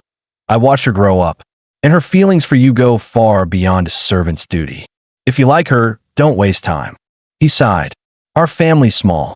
The main reason is that your mother and I have spent so much time apart. And now I'm heading to the front. Moan quickly protested. But I'm engaged to Princess Celestia. His father waved him off. That's just the emperor balancing power among the crown prince's allies. If she does marry En, she could be the main wife, problem solved. In short, 3 years from now, I expect a grandchild. That's an order from the head of the house. Later, and cautiously asked, when you and the Lord were talking, I heard my name. Was it something to do with me? Moan shrugged. He's trying to set us up. Said I should have a kid with you to carry on the Campbell name. But that's just an old man's joke. Don't take it seriously. He rested a hand on her shoulder, voice gentle. Being a maid is just your current role. One day you'll have your own life, your own choices. You'll find the perfect man, not some loser like me. If you ever meet someone you love, tell me. I'll let you go, and I'll send you off with a lavish dowry. No member of the Campbell household will be looked down on by their husband's family. Go chase your happiness. The whole Campbell family will have your back. Inside, Moan was feeling pretty smug. Damn, I'm good. All those years reading novels paid off. With a young master this understanding, and it's got to be touched to the core. But, and only lowered her head, her face darkening. Her clenched fists drew blood. The young master wants to let me go? You really are different from before. Her head rose, eyes cold and dangerous. I can't wait any longer. Tonight, I'll make my move. That night, in the ducal library, Moan flipped through the shelves, searching for books on weaponry. Forget school for now. Getting close to the protagonist group is too risky. Tomorrow, I'll have someone process my withdrawal papers. Moan's plan was simple: study theory, then use the black book's simulation space to spar with the assassin Shadow. Building experience until he could finally win, he closed the book halfway through, ready to test something. Summoning the black book, his eyes widened. Every skill and technique he just read was now recorded inside. This feature is broken, he thought, grinning to himself, until and walked in. Still reading, young master? Yeah. Did you bring me a midnight snack? Moan smiled gratefully. With father taking so many people with him, it's just you and Noel running this whole place, and still taking care of me. You've worked hard.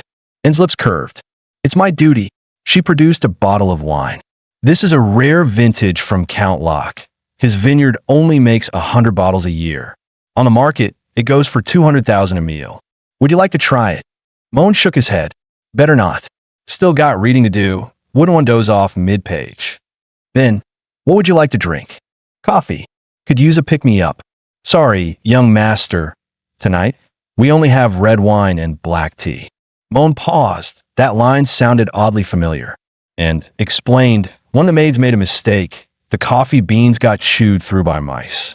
Fresh beans will arrive tomorrow. You wouldn't want coffee that's been crawled over by rats, would you? Moan shrugged. All right, black tea it is. He took a sip. The next moment, his face paled. The cup slipped from his hand and shattered on the floor. His vision swam. Why would you betray me? And caught him as he staggered, her voice gentle but chilling. Don't worry, young master. I will never betray you, never. Now just sleep. It breaks my heart, you know. Anne's eyes glistened with something dark. I love you so much, but you said those words to me. You've changed, so I'll have to purify you with my love. Accept it. Moan, we'll be together until the end of the world. Moan jolted awake. His clothes were gone. His hands and feet were bound tight. And in the shadows, he spotted the very figure from the Black Book's prophecy and smirked. That black market merchant didn't lie.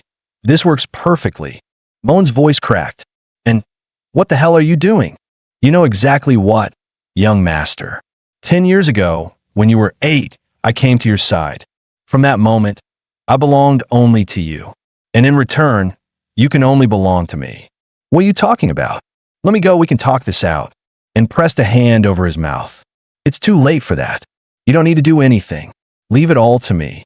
After tonight, your body, your soul, every scent, every strand of hair, every drop of blood will be mine alone. Won't try to stall. Don't push yourself. Just take these shackles off first. Her hand covered his mouth again. After 10 years of waiting, this pain is nothing. All these years, I've protected you, spoiled you, guided you, molded you into an arrogant, ignorant, despised little wastrel. All of it was so you'd be mine. Do you understand, young master? Every moment for the past decade was for this night. And no matter what you say, I'm not letting go.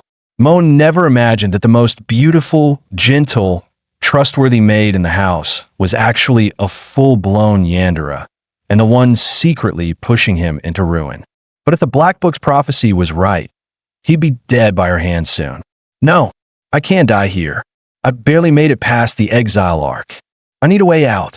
En's voice cut in sweetly. Mon, what are you thinking about? Just, these restraints are a bit tight. I wanted to stretch. He forced a smile. En slowly stood.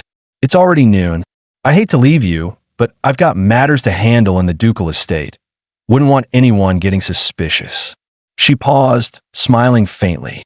Oh, and since you belong to me now, why don't we just clear out the rest of the household? Mon's eyes widened. What did you just say? Let's not do something like that. En's lips curved slyly. So, there's another maid in the estate you like besides me? Who could it be? That Noel girl, maybe? Don't be ridiculous, I don't. En suddenly chuckled. I'm just teasing, young master. No need to be so tense. As long as you behave, there's no reason for me to harm anyone in the ducal estate. Mon pressed. Then can you at least take these off? You say you like me, but are you planning to keep me shackled for life? With a snap of her fingers, the shackles clicked open. She leaned close. A word of advice. This sealed room is forged from reinforced steel. The lock was made by a master craftsman, and there's only one key. Doing this under Lord Ron's nose took me a lot of time and effort. Mon frowned. And if I suddenly disappear, won't people get suspicious? And smiled faintly. Already handled. I'll just tell them the Lord and Lady are away. And you felt lonely, so you returned to the academy early. No one will think twice. She brushed his cheek. Don't worry. No one will ever know what happens here. I'll personally bring you every meal.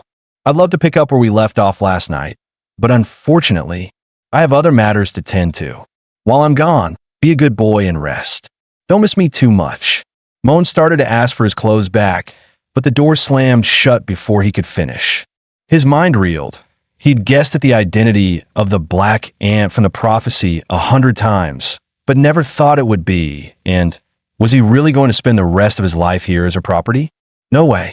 Last night might have been fun, but if it happened a dozen more times, he'd be dead even without the prophecy. And without freedom, he might as well be salted fish.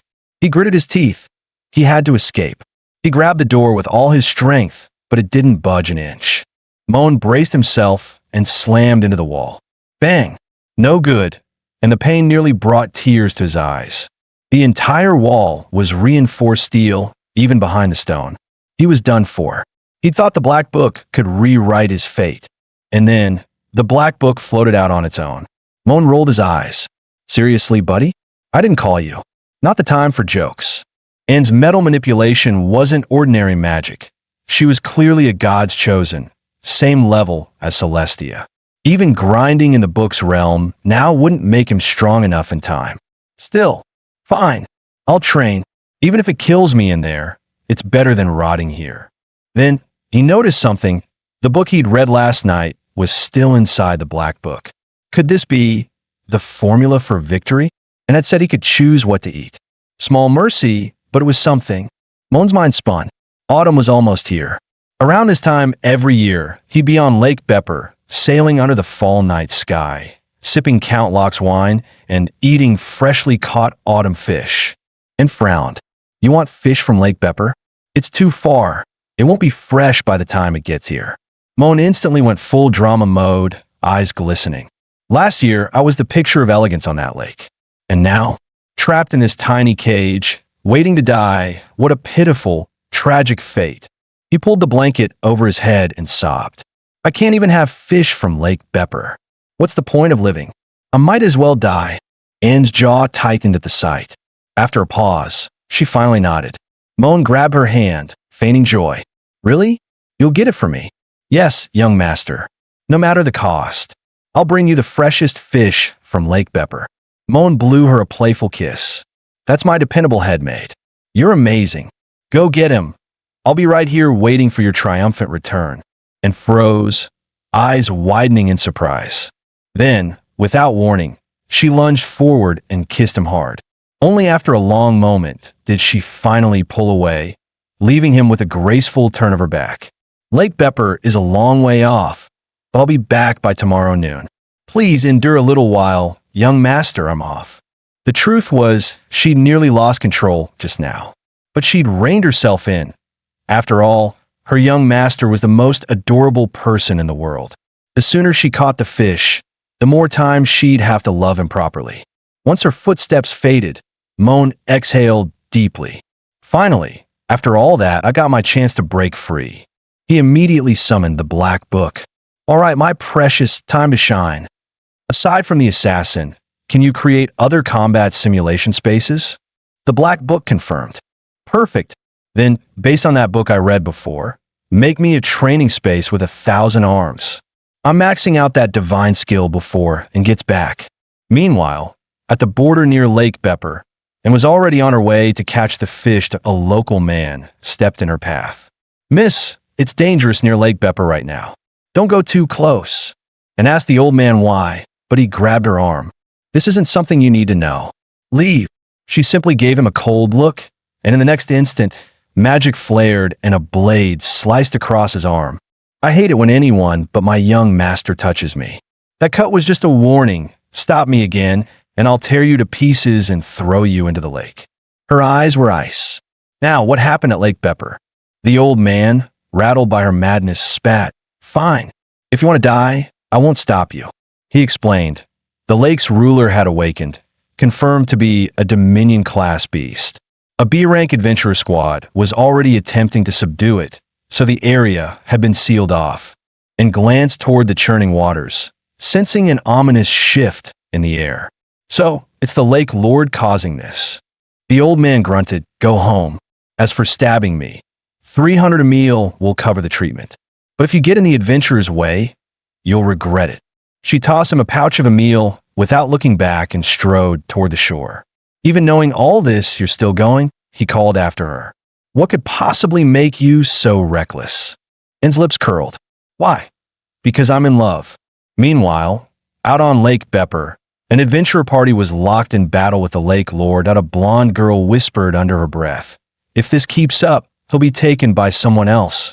Once this job's done, I'll confess to him. Her teammates shout, snapped her back. Iruka, quit daydreaming and cast that healing spell. I can't hold on. All right. She began chanting, magic circles flaring to life. Then, the surface of the lake erupted in massive waves. After taking so many magic hits, the Lake Lord finally emerged. It gathered a massive sphere of water and launched it straight at them. Rod quickly cast Blessing of the Earth, a solid wall of stone rising to block the Lake Lord's attack. Now, hit it with magic, he shouted. Iruka reacted instantly, beginning her chant. Oh, ancient god of frost, I... But before she could finish, another voice rang out. Explosion magic! With a deafening blast, a blazing fireball slammed straight into the Lake Lord.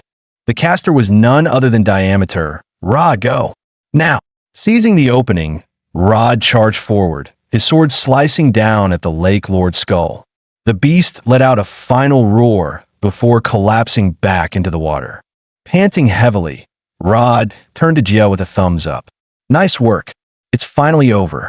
You're not hurt, are you? Jia asked with concern. Iruka stepped in awkwardly. Don't move. Your palms split open. Rod brushed it off with a smile. I'm fine. Thanks for holding it down earlier, Diameter. You're really kind. I'm glad you're my teammate. Iruka watched the scene, her heart aching. She and Rod had been childhood friends, promising to one day become the strongest adventurer duo. Will always be together. She had pushed herself to catch up to him, but his eyes had never once been on her. In the end, she wasn't even a side character in his story, yet he turned around and fell for someone else. Why? Iruka? What are you spacing out for? Come help carve up the Lake Lord. Rod called. She forced a smile. Coming.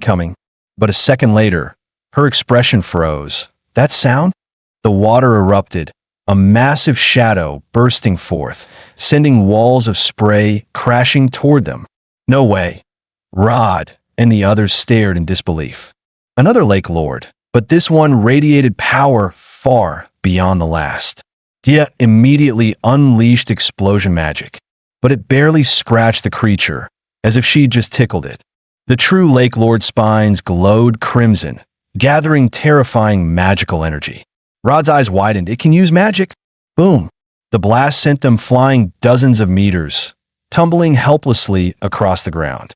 Iruka rushed to support Rod, but he hissed urgently, "Go. This thing is way beyond what we can handle." "Then what about you?" she asked in panic. Rod's gaze fell on Dia, lying unconscious on the ground. "I brought her into this party. I have to keep her safe, even if it means dying with her." The words hit Iruka like a blade. Her eyes widened, her body frozen in shock. Rod shouted Dia's name, clutching her as he charged at the Lake Lord again.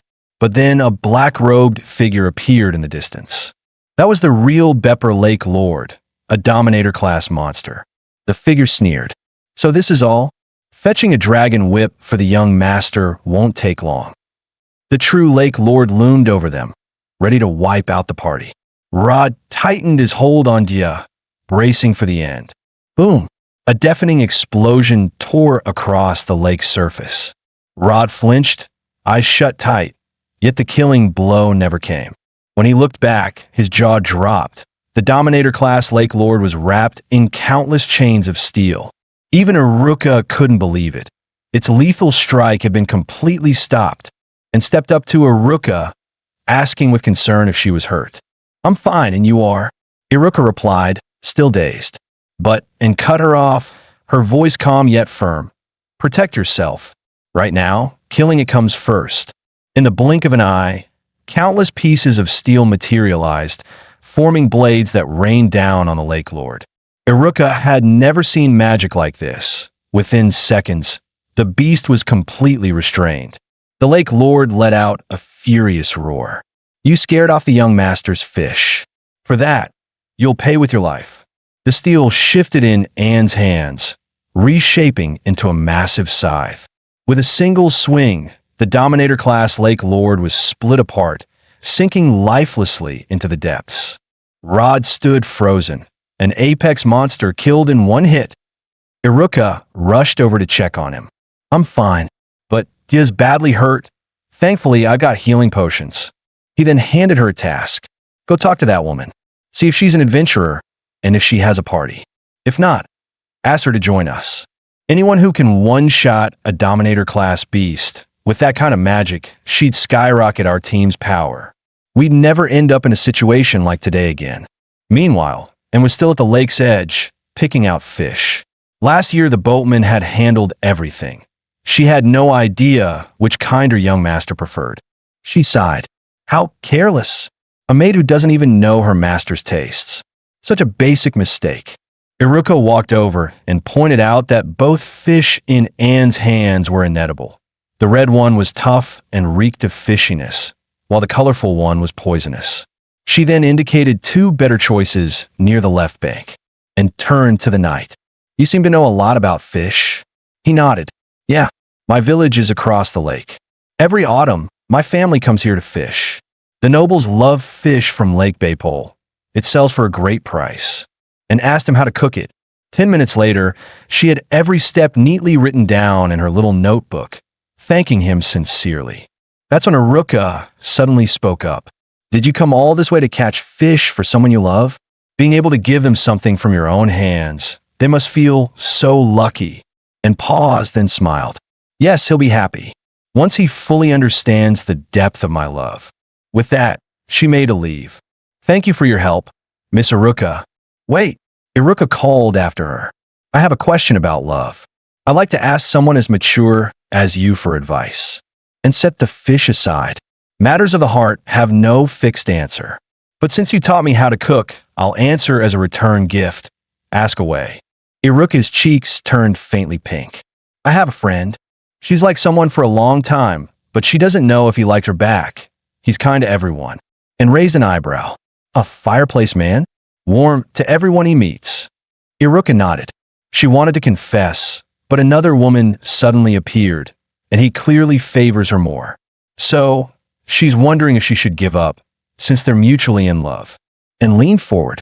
"Then tell me, Miss Iruka, how much do you like this man?" Iruka flustered instantly. It's not me, it's my friend." Realizing she had been found out, Iluka finally admitted it. She had loved Rod for over a decade. And pressed further, "How much do you love him? Enough to give up your own life?"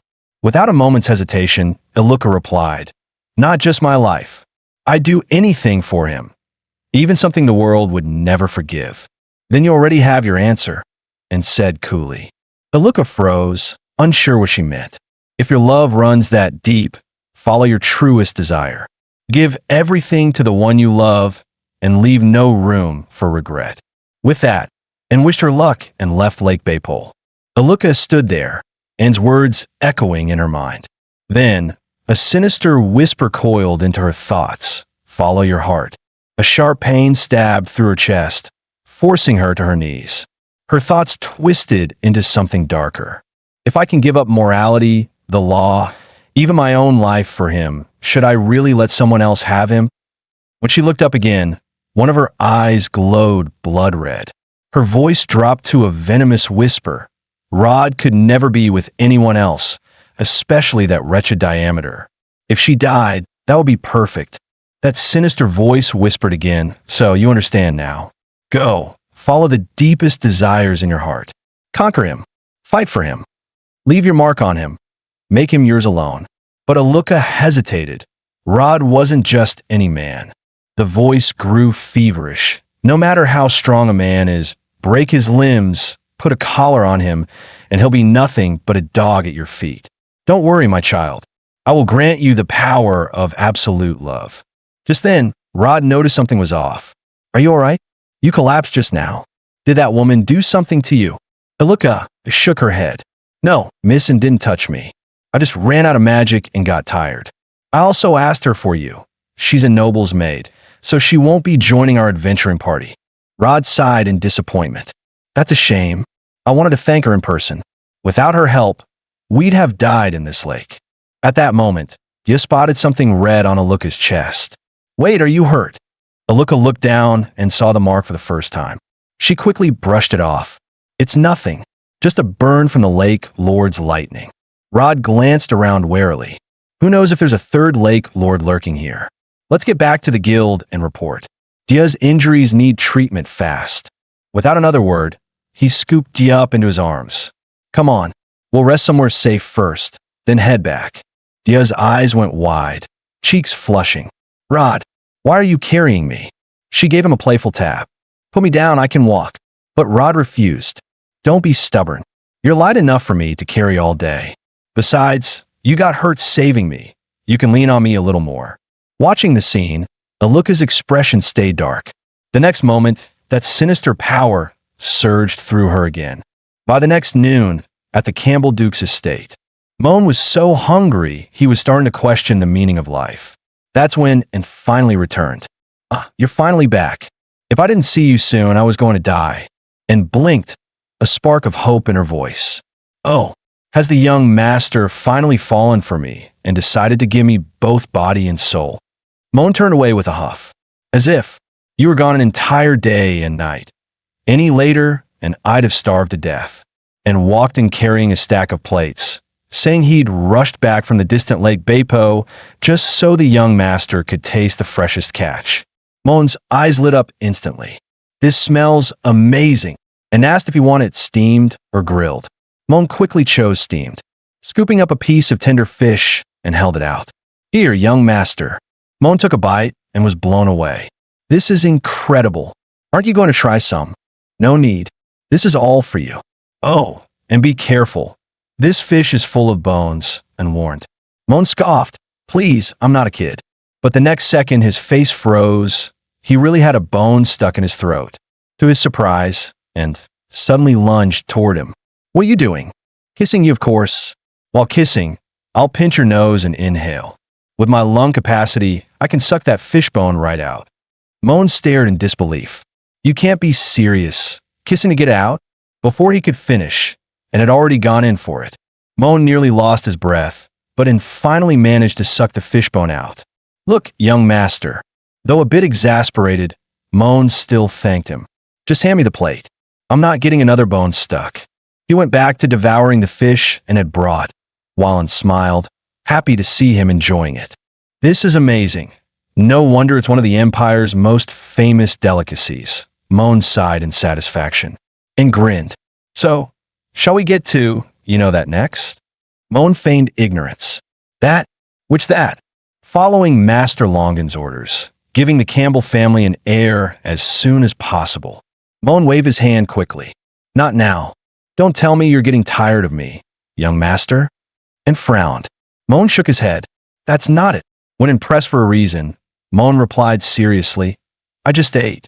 Experts say exercising after a meal is bad for your health.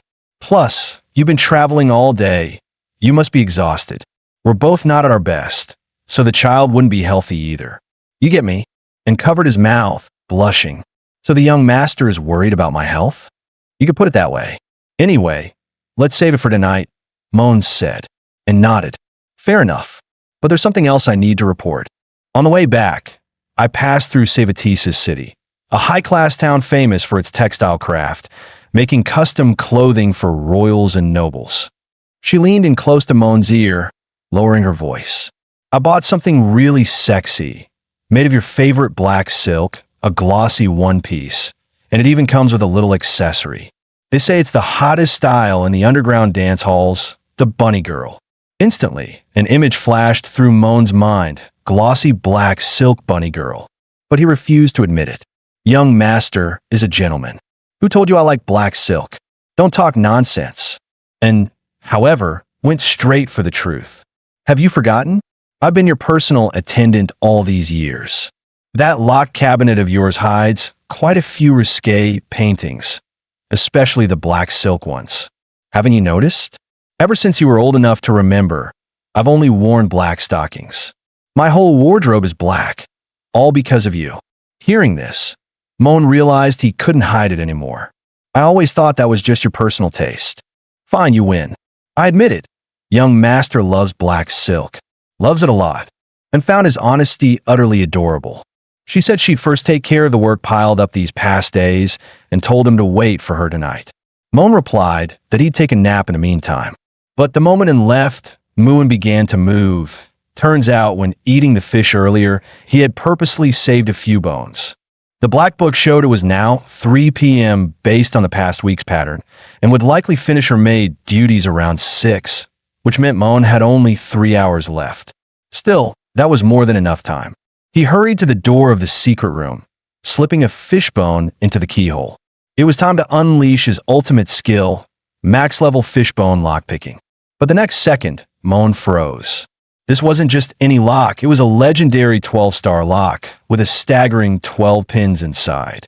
According to lockpicking principles, once the fishbone was inserted, every pin had to be pushed into the exact position corresponding to the key. If even one was off, all the pins would instantly reset. Worse, the fishbone was fragile. If the pin snapped back, they could easily break it in half, ruining this improvised key for good. And he only had 4 fishbones with the right length and hardness. Even more terrifying if he failed and would definitely notice the broken fishbone stuck in the lock. And then this trick would never work again, which meant there was only one chance to escape this cage. Just one. Failure was not an option. After an hour and a half of grueling work, Moan collapsed to the floor, still no luck. To the craftsman who made this lock, I sincerely wish you health, wealth, and damn it, you're driving me crazy. Grinding his teeth, he summoned the black book to check the time. 5:30 p.m. Only about an hour left before and returned. And now, he had just one fishbone left that was the right length and hardness. But that was fine. He'd already gotten the feel for the first 10 pins. This last chance, he would succeed.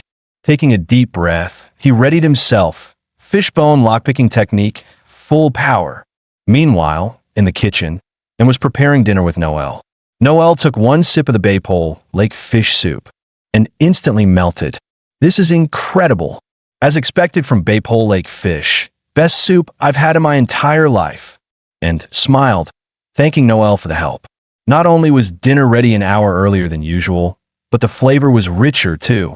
Noelle quickly waved it off. Nah, I just helped out a little. It's all thanks to your seasoning and... Still, he tilted his head curiously. You've been learning new recipes lately, right?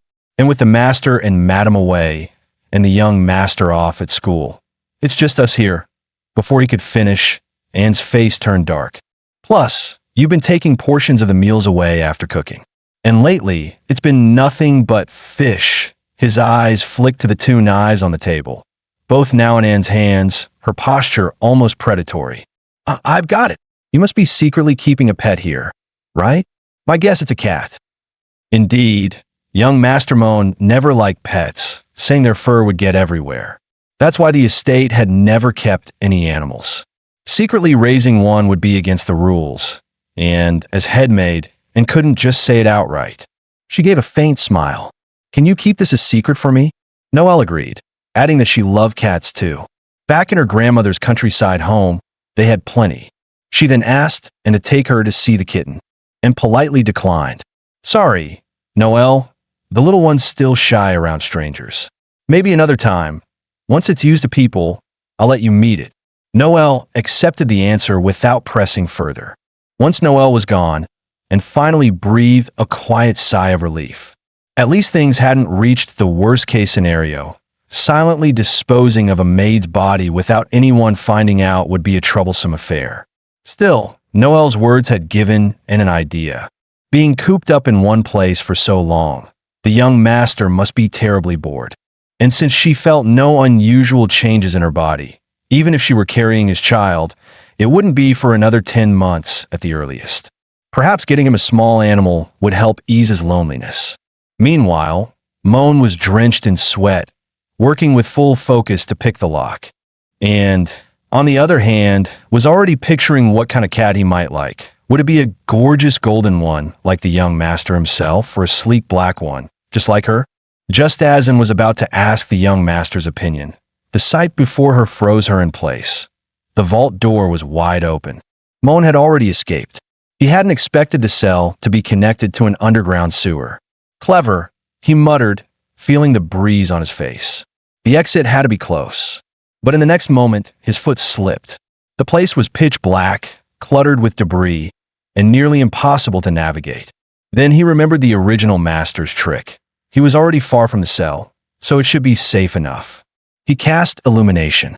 Light burst forth, and Moan couldn't help but feel relieved. This is actually pretty handy. With this, I'll be out in no time. But the next second, a blade came hurtling straight at him. His stomach dropped. No way. I ran this far, and they still caught up. Sure enough, it was Anne. She locked eyes on him and said coldly, Finally found you.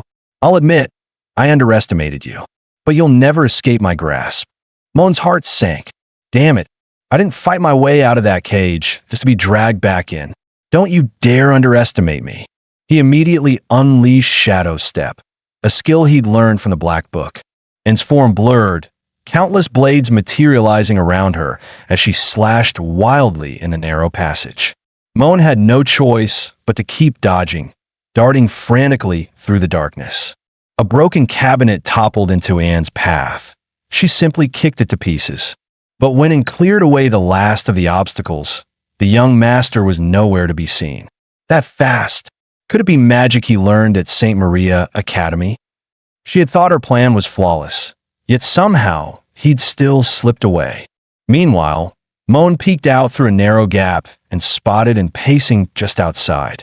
I'll admit, she called out coldly, I underestimated you, but you'll never escape my grasp. Here's my offer. Come out on your own and return to me, and I'll forget this ever happened. Otherwise, she didn't finish the sentence. Instead, she smashed a nearby wooden cabinet into splinters with a single kick. Crouched in the corner, Moan trembled. His resolve to keep running began to waver. Maybe it's not so bad to give up. Being locked up means free food, free clothes, and a beautiful girl waiting on me. Sure, no freedom, but better that than losing my life. And, unable to sense any movement in the air, frowned. Is he not even here? Without hesitation, she pressed on deeper into the passage. 10 minutes later, Moan finally exhaled in relief. Looked like she was really gone, though his heart was still pounding from the thought that he'd nearly died just moments ago. Thinking and had chased outside, Moan seized the moment to open the cabinet door, only to freeze, sensing something was wrong. A cold, predatory gaze slipped silently into the room and had doubled back. Thankfully, she hadn't spotted his hiding place. Must have been my imagination. He's probably already far away. What a shame. I need to find the young master quickly, she muttered. With that, and finally left the area.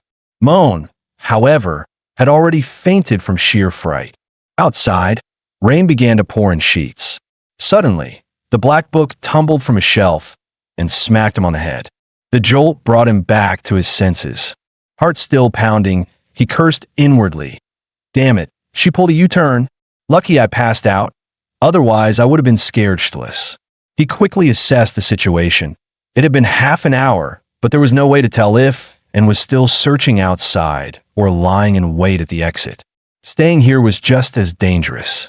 He decided to gamble, activating Shadow Step and sprinting at full force. Before long, he reached the exit. Moonlight washed over his face, and Moan's eyes stung with relief. This is freedom. In the next heartbeat, he clamped a hand over his mouth. He'd almost shouted aloud. Now wasn't the time to celebrate.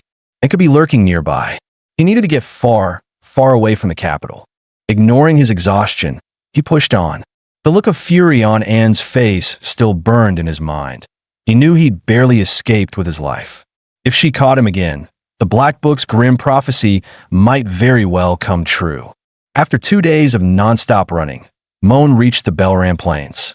2 days and nights without rest had finally taken him beyond the capital's borders.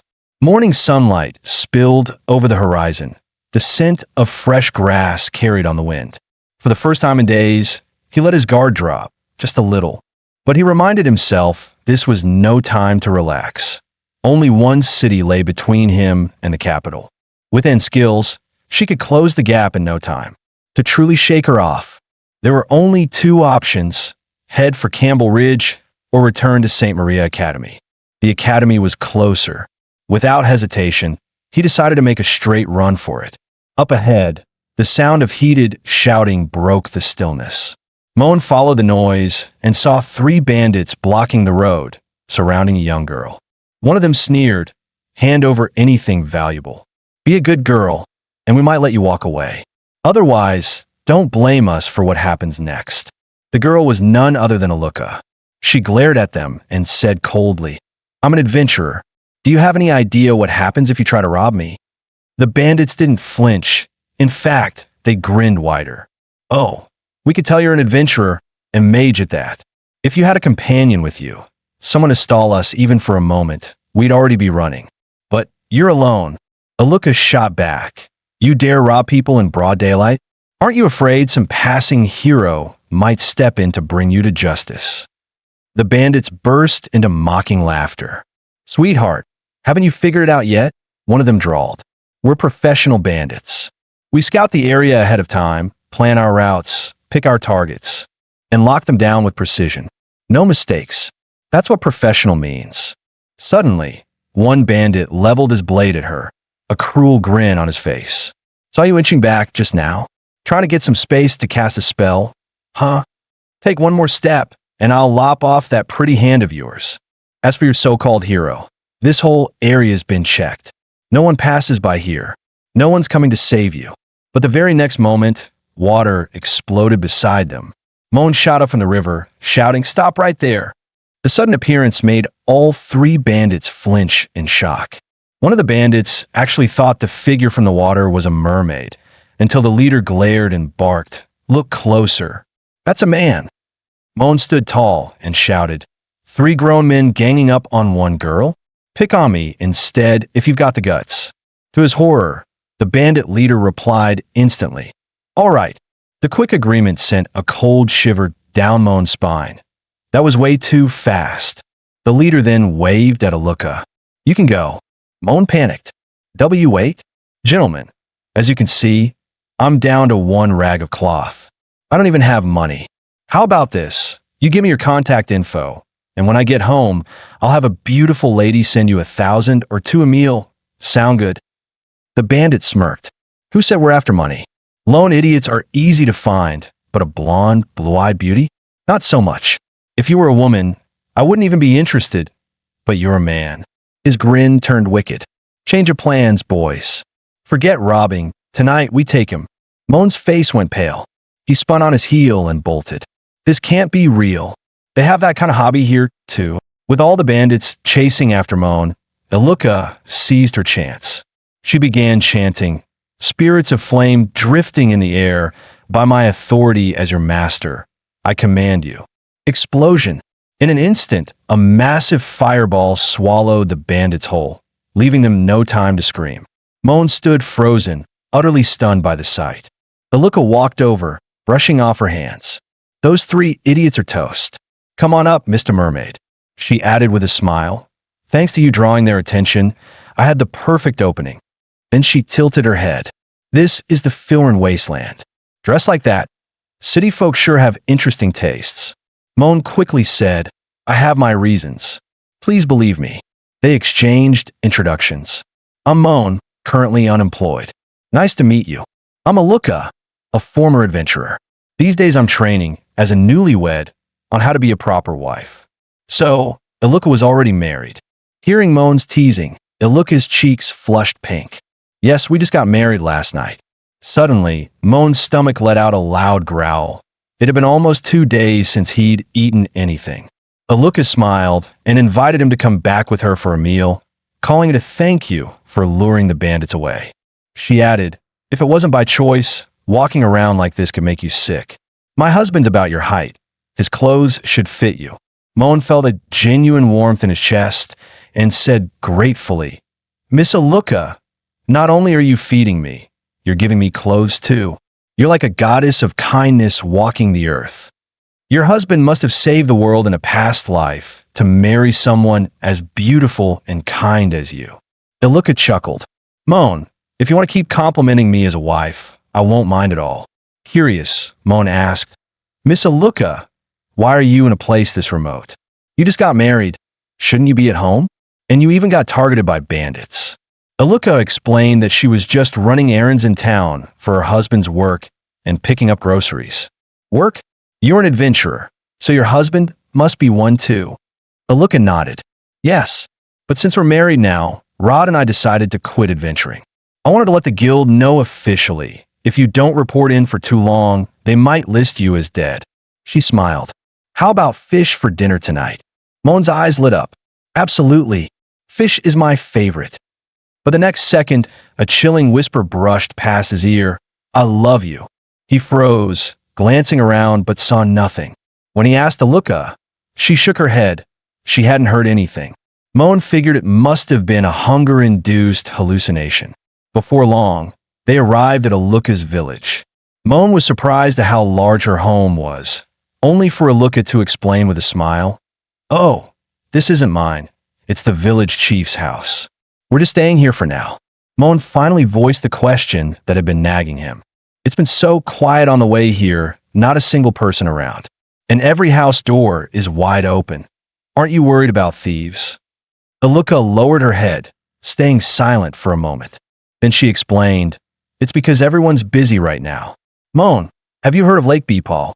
It's less than 5 li from here.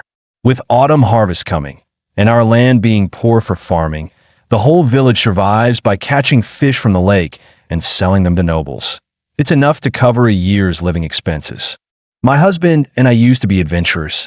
He escorts the villagers and delivers the fish to the city, which takes several days. I stay behind as the temporary village keeper." Moan nodded, finally understanding. No wonder there's no one around. That's hard work. But then that eerie voice returned, whispering in his ear again, "I love you." He whipped his head around, but there was nothing there. The voice seemed to draw closer and closer. Was it really just his imagination? Inside the house, Iluka handed him some clothes and a cup of water. "If you want to bathe, there's plenty of water outside. Dinner will be ready soon." Moan quickly thanked her. Once Iluka left, Moan carefully inspected the cup of water. Having been tricked before, he checked for any floating residue. None. The smell was normal too. He dabbed a little on his arm. No reaction. Looked like it was just plain boiled water. No poison. Logically, Iluka's story made sense, yet something about it still felt off. Not long after, Moan had polished off every bite of the fish she'd cooked. That was amazing. Miss Aluka, your cooking rivals my maids back home. I'm sure you'll make an exceptional wife one day. You flatter me. It's just a simple meal. But since you mentioned a maid, I take it you're not an ordinary man, are you? Moan smiled and finally introduced himself, slipping in a request. Have you heard of the Campbell family? One of the Empire's 4 great ducal houses. My full name is Moan Campbell, son of Duke Ronan Campbell. Right now, I'm being hunted for certain reasons. I'd like to use your status as an adventurer to rent me a horse or carriage from the guild and send a letter back to my family. Aluka chuckled. That's it? Here I thought you were going to ask me to lend you 300 emels so you could march into the capital and reclaim your title. Moan replied earnestly. Once it's done, I'll pay you 20,000 emels. Aluka teased, not planning to name me the Lady of Belrand or something, but Moan's face stayed serious. I'm not joking. This is important. Please take it seriously. Aluka had already planned to let him stay the night. After all, wild beasts roamed outside the village after dark. I'll show you to your room in a bit. That night, she warned Moan not to wander around or open any doors, especially the last one in the hall, under no circumstances. She explained that it held freshly butchered game, hung and drying. If open now, the blood scent would fill the whole house. As for the other rooms, they weren't hers to enter. Moan nodded. I promise I won't wander. Good night. See you tomorrow. Aluka left, telling him to get some rest. But the moment she turned away, her face darkened. Too bad. You won't be around to see tomorrow. A red pattern slowly surfaced across her chest. Young master, alive, you're someone. Dead, you're nothing. The final offering to the goddess of love will be you. Meanwhile, and was tracking the young master's trail. He found a scrap of cloth. Yes, it carried the young master's scent. So you've run this far, but it's useless. You can't escape me, my dear young master. Back at Aluka's house, Moan was fast asleep. In the middle of the night, he woke with an urgent need to pee, regretting all that water earlier. Then, he heard barking outside. Maybe Aluka kept a dog? He got up to check. Strange, he hadn't seen one before. But before he could take more than a few steps, a voice from behind froze him in place. It was Aluka. Up so late, Mr. Moan? Is something wrong? He turned and explained, nature calls, you know? Just woke up needing the toilet. Curiosity got the better of him, and he asked if the barking he'd heard earlier meant she kept a dog. Aluka smiled. Yes, it's my dog. The most handsome and adorable in the world. He's usually very well behaved. Tonight, he's probably barking because he's hungry. Hearing that, Moan let out a small sigh of relief. So he hadn't misheard after all. He then asked if he could see the dog, explaining that he'd always loved dogs and had wanted to keep one for years. But Aluka refused, saying her dog was timid around strangers, which was why it stayed hidden in its room. Moan didn't think much of it and headed off to the toilet. Before he left, Aluka reminded him, it's right next to the well. Don't get the doors mixed up. Once he was out of sight, her expression hardened and something unsettling flickered in her eyes. After relieving himself, Moan wrinkled his nose. Was this place never cleaned? The stench was overpowering. Then the barking came again, this time clearly from the room in front of him. It had to be where she kept her dog, but the sound was off. Creeping closer, he peered through the crack in the door, wanting to see what breed it was. What he saw instead froze him in place. Aluka was feeding a man kneeling on the floor. Good boy, eat up and stop barking. She added, you're still useful. Just endure a little longer, and I'll let you out tomorrow. The man's body was chained, his eyes empty and lifeless. Moan's stomach dropped in shock. Instinctively, he stepped back, but a twig snapped under his foot. Aluka's voice shot out sharply. Who's there? Is that you, Mr. Moan? She yanked the door open, but saw no one. Was it just her imagination? In reality, Moan had silently slipped up to the top of the door frame. His heart pounded.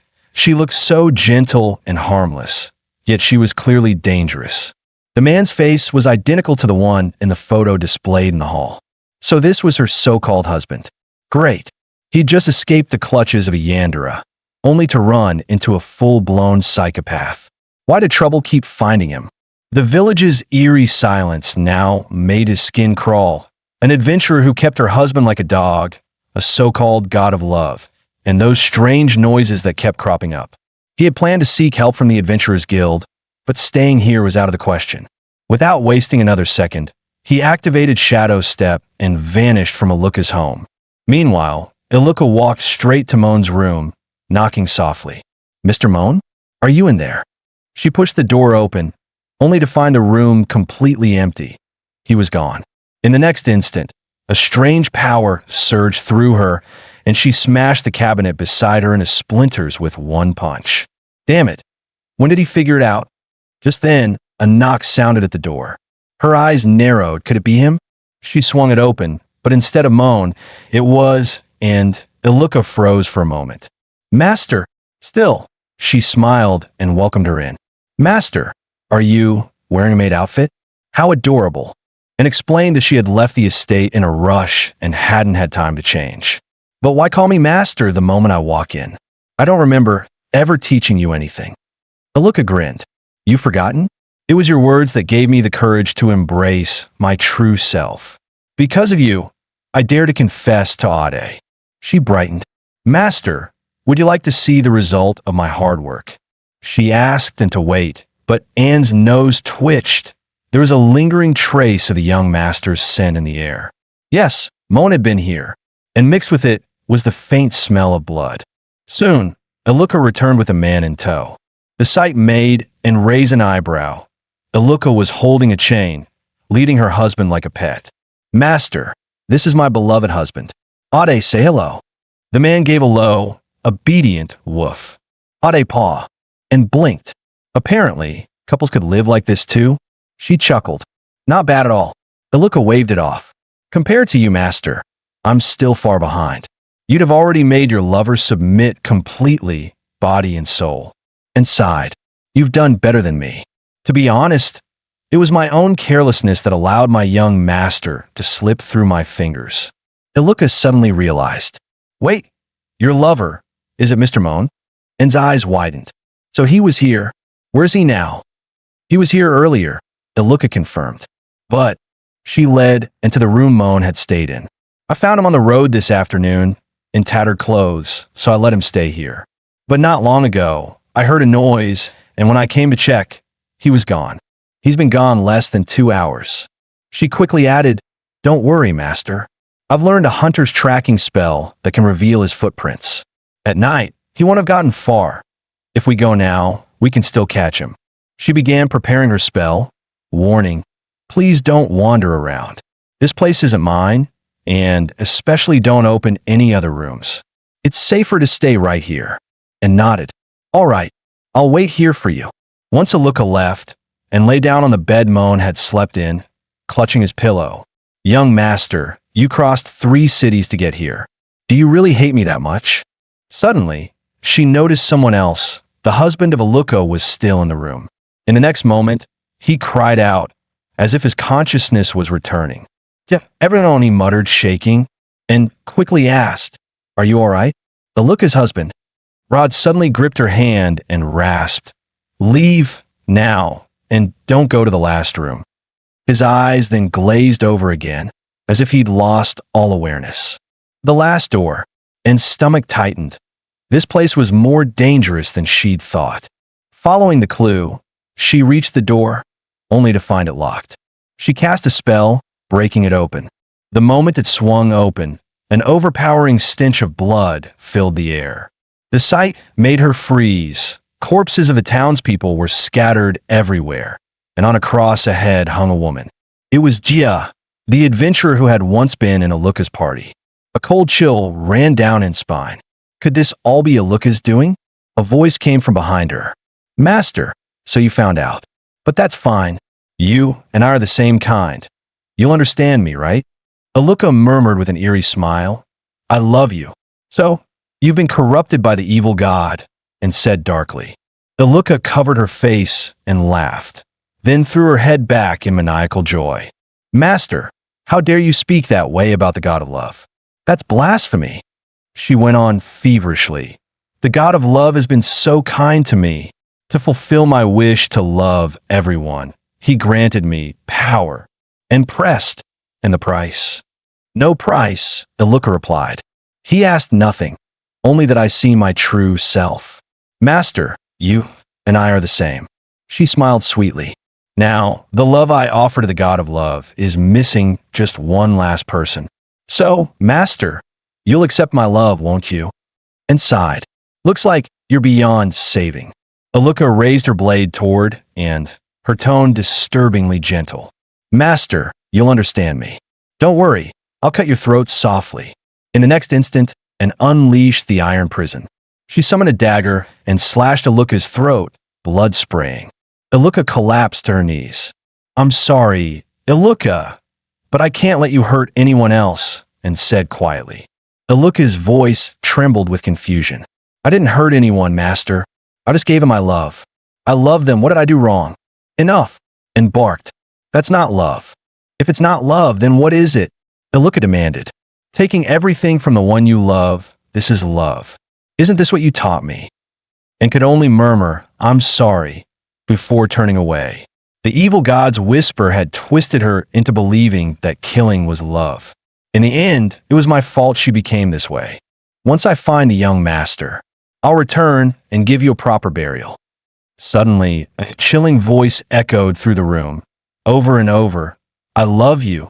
Blood began pooling across the floor, merging into a monstrous form.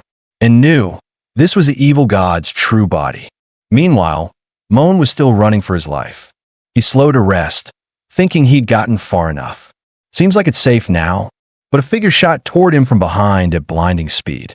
The sheer force of its arrival shattered the trees nearby. Moan froze. What the hell? A meteor strike? Then came a cough, a voice he knew all too well, as the dust cleared and stood there, battered but alive. Young master, you really were here. I finally found you.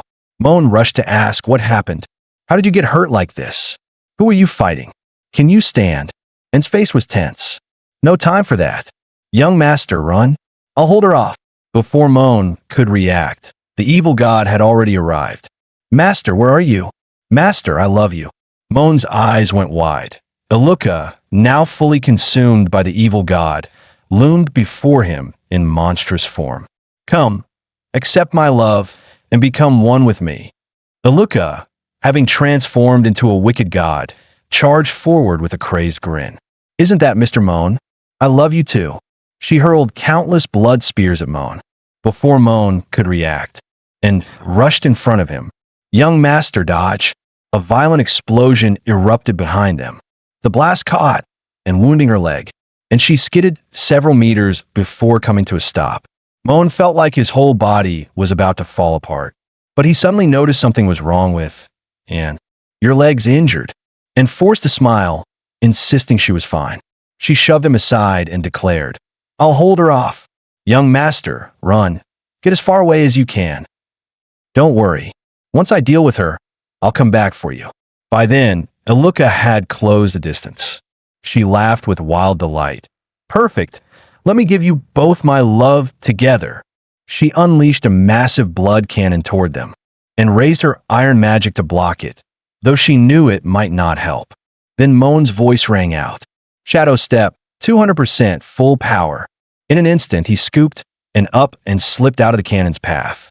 The attacks kept coming, and Moan dodged every strike with Shadow Step and stared in disbelief. Young master, why didn't you run on your own? Moan snapped back. You can't even lie properly. If you could have handled her, you would have. Even if you're difficult, you're still my maid. I won't watch you die in front of me. Besides, when it comes to running, I've never lost. With that, his eyes hardened and he sprinted onward. Iluka continued her relentless assault. Moan carried, and all the way to a riverbank. He was panting for breath. While, and looked at him with deep worry. Relax. Once we're here, we'll be safe soon, he reassured her. But the next second, Iluka surged into a tide of blood hands, moaning and chanting, I love you.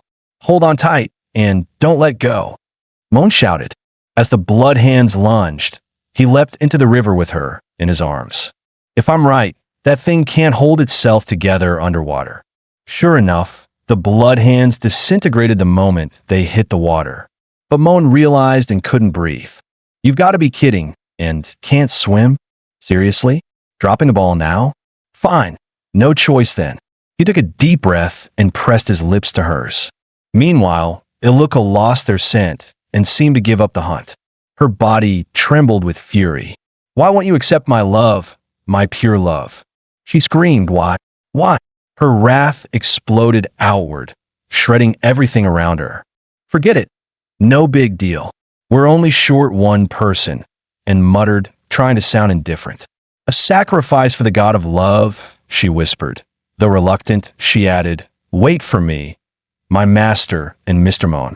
Moan, and then fled into a cave. Moan carefully bandaged N's injured ankle, and winced. The bleeding had stopped, but a torn tendon would need proper treatment back in town. Suddenly, and asked hesitantly, back when I locked you up, I meant to keep you. You must have hated us. Why didn't you abandon me just now? Moan asked if she'd realized her mistake, and admitted softly, I was wrong. When I fished at Baypole Lake, I had contact with Iluka. She twisted into that cult-like form. I bear a lot of responsibility. And for what I did to you, I'm sorry. Guilt filled her face. Young master, you don't blame me, do you? I almost got you killed. In the next instant, Moan took her hand. What you did was excessive, but love itself isn't wrong. Only the way it was shown. Now that you know it was wrong, fix it. Your intent was to possess me, not to hurt me. Moan looked at N with gentleness. Look, aren't I fine now?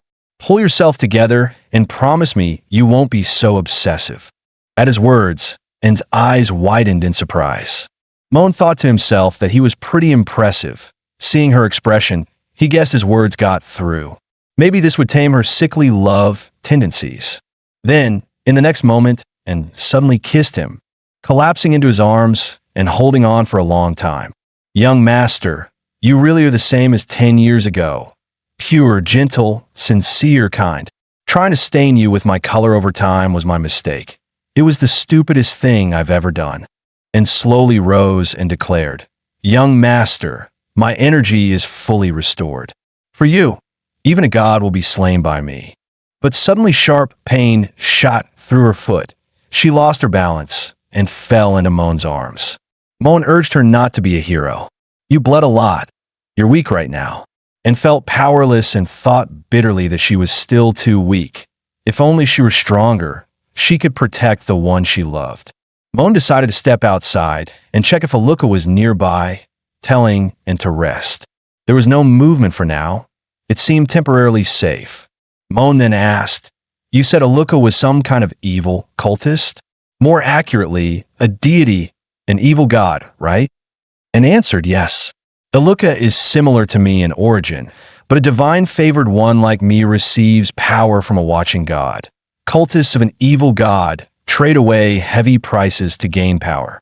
Iluka's form and that overwhelming strength. She's no ordinary fanatic. In our fight, I could feel her power growing. Moan remembered the book's greatest disasters. The 3 cataclysms that nearly wiped humanity all bore signs of evil god influence. The prophesied world-destroying demon was also an evil god. A chill ran through Moan. Iluka had repeatedly mentioned needing one last sacrifice. Could she have slaughtered the whole village to become what she is now? It's likely more than a simple bargain. If he was right, the evil god intended to use her as a conduit, through a ritual sacrifice, to descend into this world. She said one more person was needed. They had to reach Belrand City before that person became the final sacrifice. Belrand had institutions and the Order of Life trained to confront evil gods. If the evil god arrived, destruction would be far worse than a few ruined villages. And suddenly gripped Moan's hand. Then I can't leave. The conditions for the evil god's descent have already been met. Impossible. This is the wilderness. Besides us, no one's here. But suddenly, Moan remembered someone. Yes, the village still had one survivor, Iluka's husband.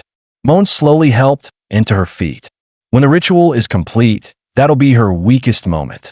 The evil god will still be adapting to Iluka's body. That's our only chance to kill it. That girl once called me master. It's my fault she ended up like this.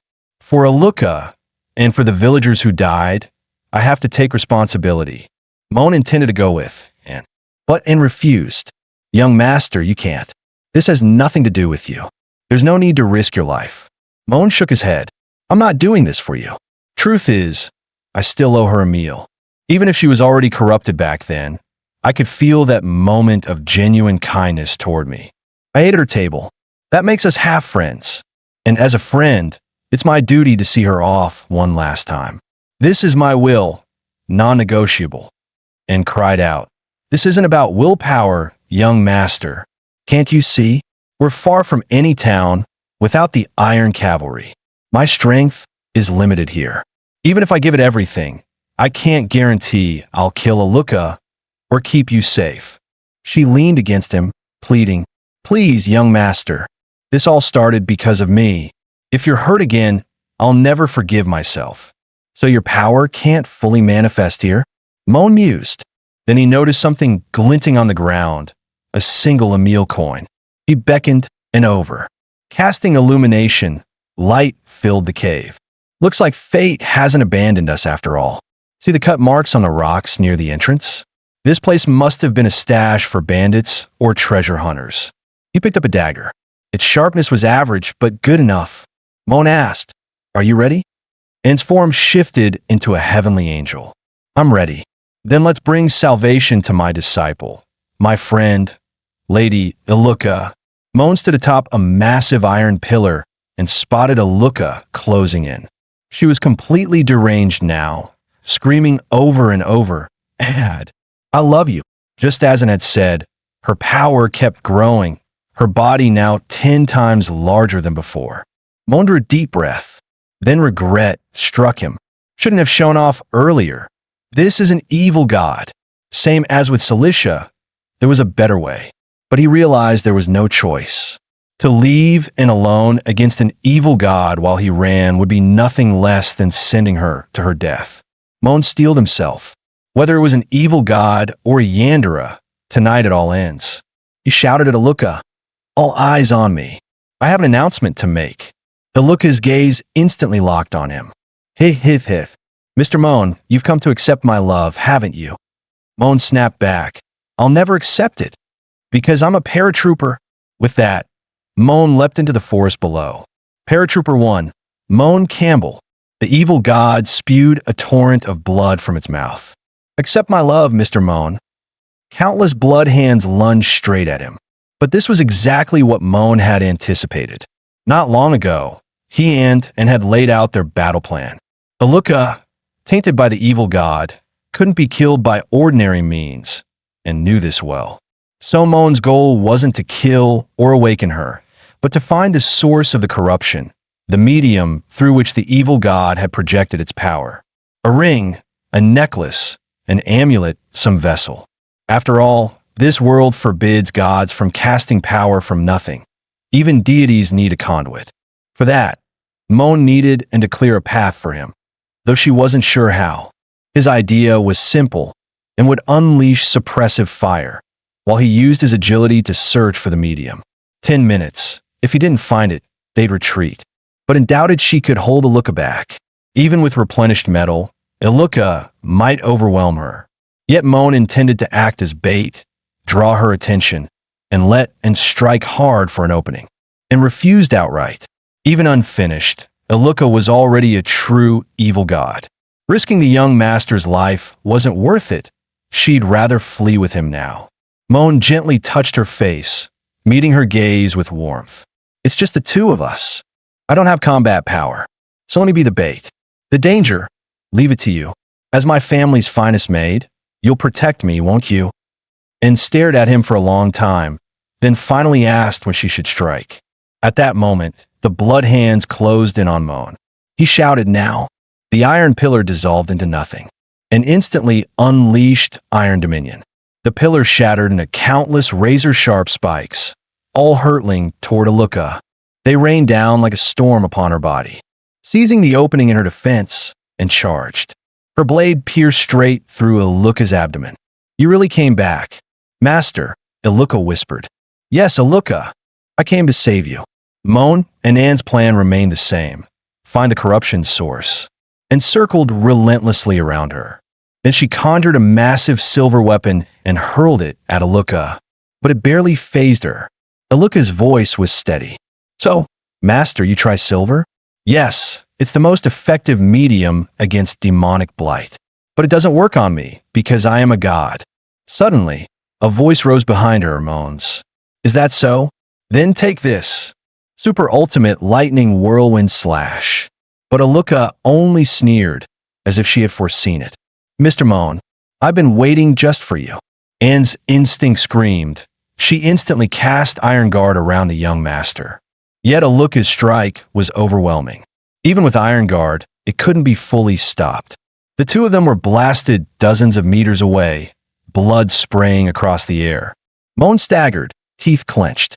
Damn it, this is the power of an evil god? Without Anne's shield, I'd already be dead. Aluka raised her hand again, conjuring a massive blood orb that pulsed with malice. Did you think I wouldn't notice, Mr. Moan? I've been waiting for you. Come now, accept my love. The orb roared forward, tearing through the air straight at him, and dashed toward Moan with everything she had. But Aluka waved her left hand, and in an instant, a colossal blood hand slammed and down, pinning her to the ground. A deafening blast followed, shaking the earth, and stabbed her silver weapon into the soil, halting her slide with sheer will. Her voice broke in panic. No, I can't lose the young master. Aluka's eyes swept the battlefield, not finding Moan. Where are you hiding him, master? In the next heartbeat, and hurled herself at Aluka, blades clashing in a storm. You dared to harm my beloved young master. I'll tear you apart, grind you into dust.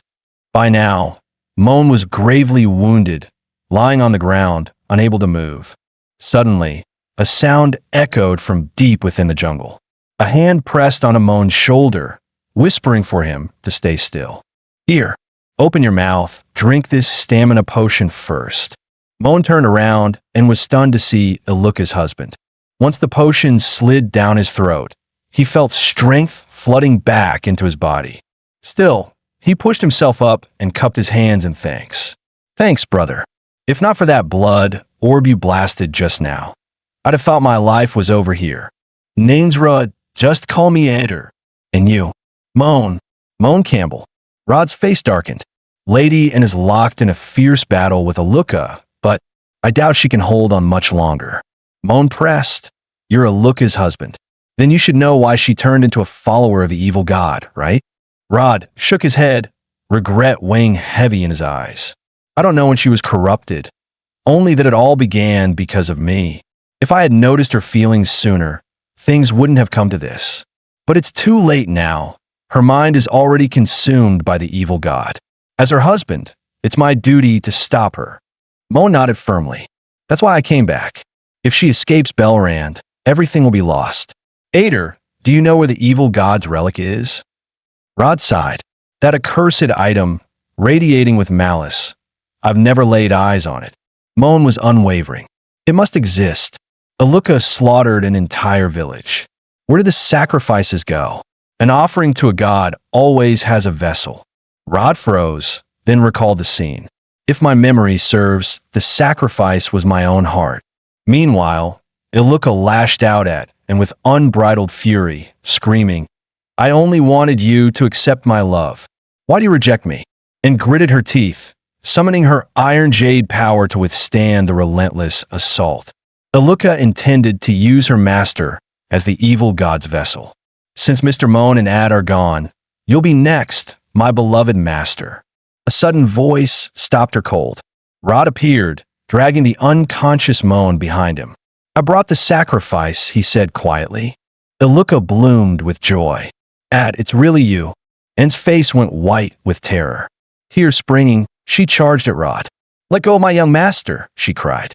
But an enormous blood fist barreled toward her and summoned her silver weapon into a massive shield to take the blow.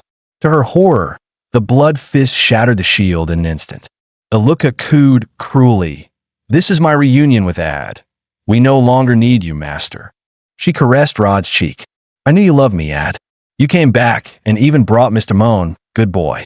Now the sacrifices are complete.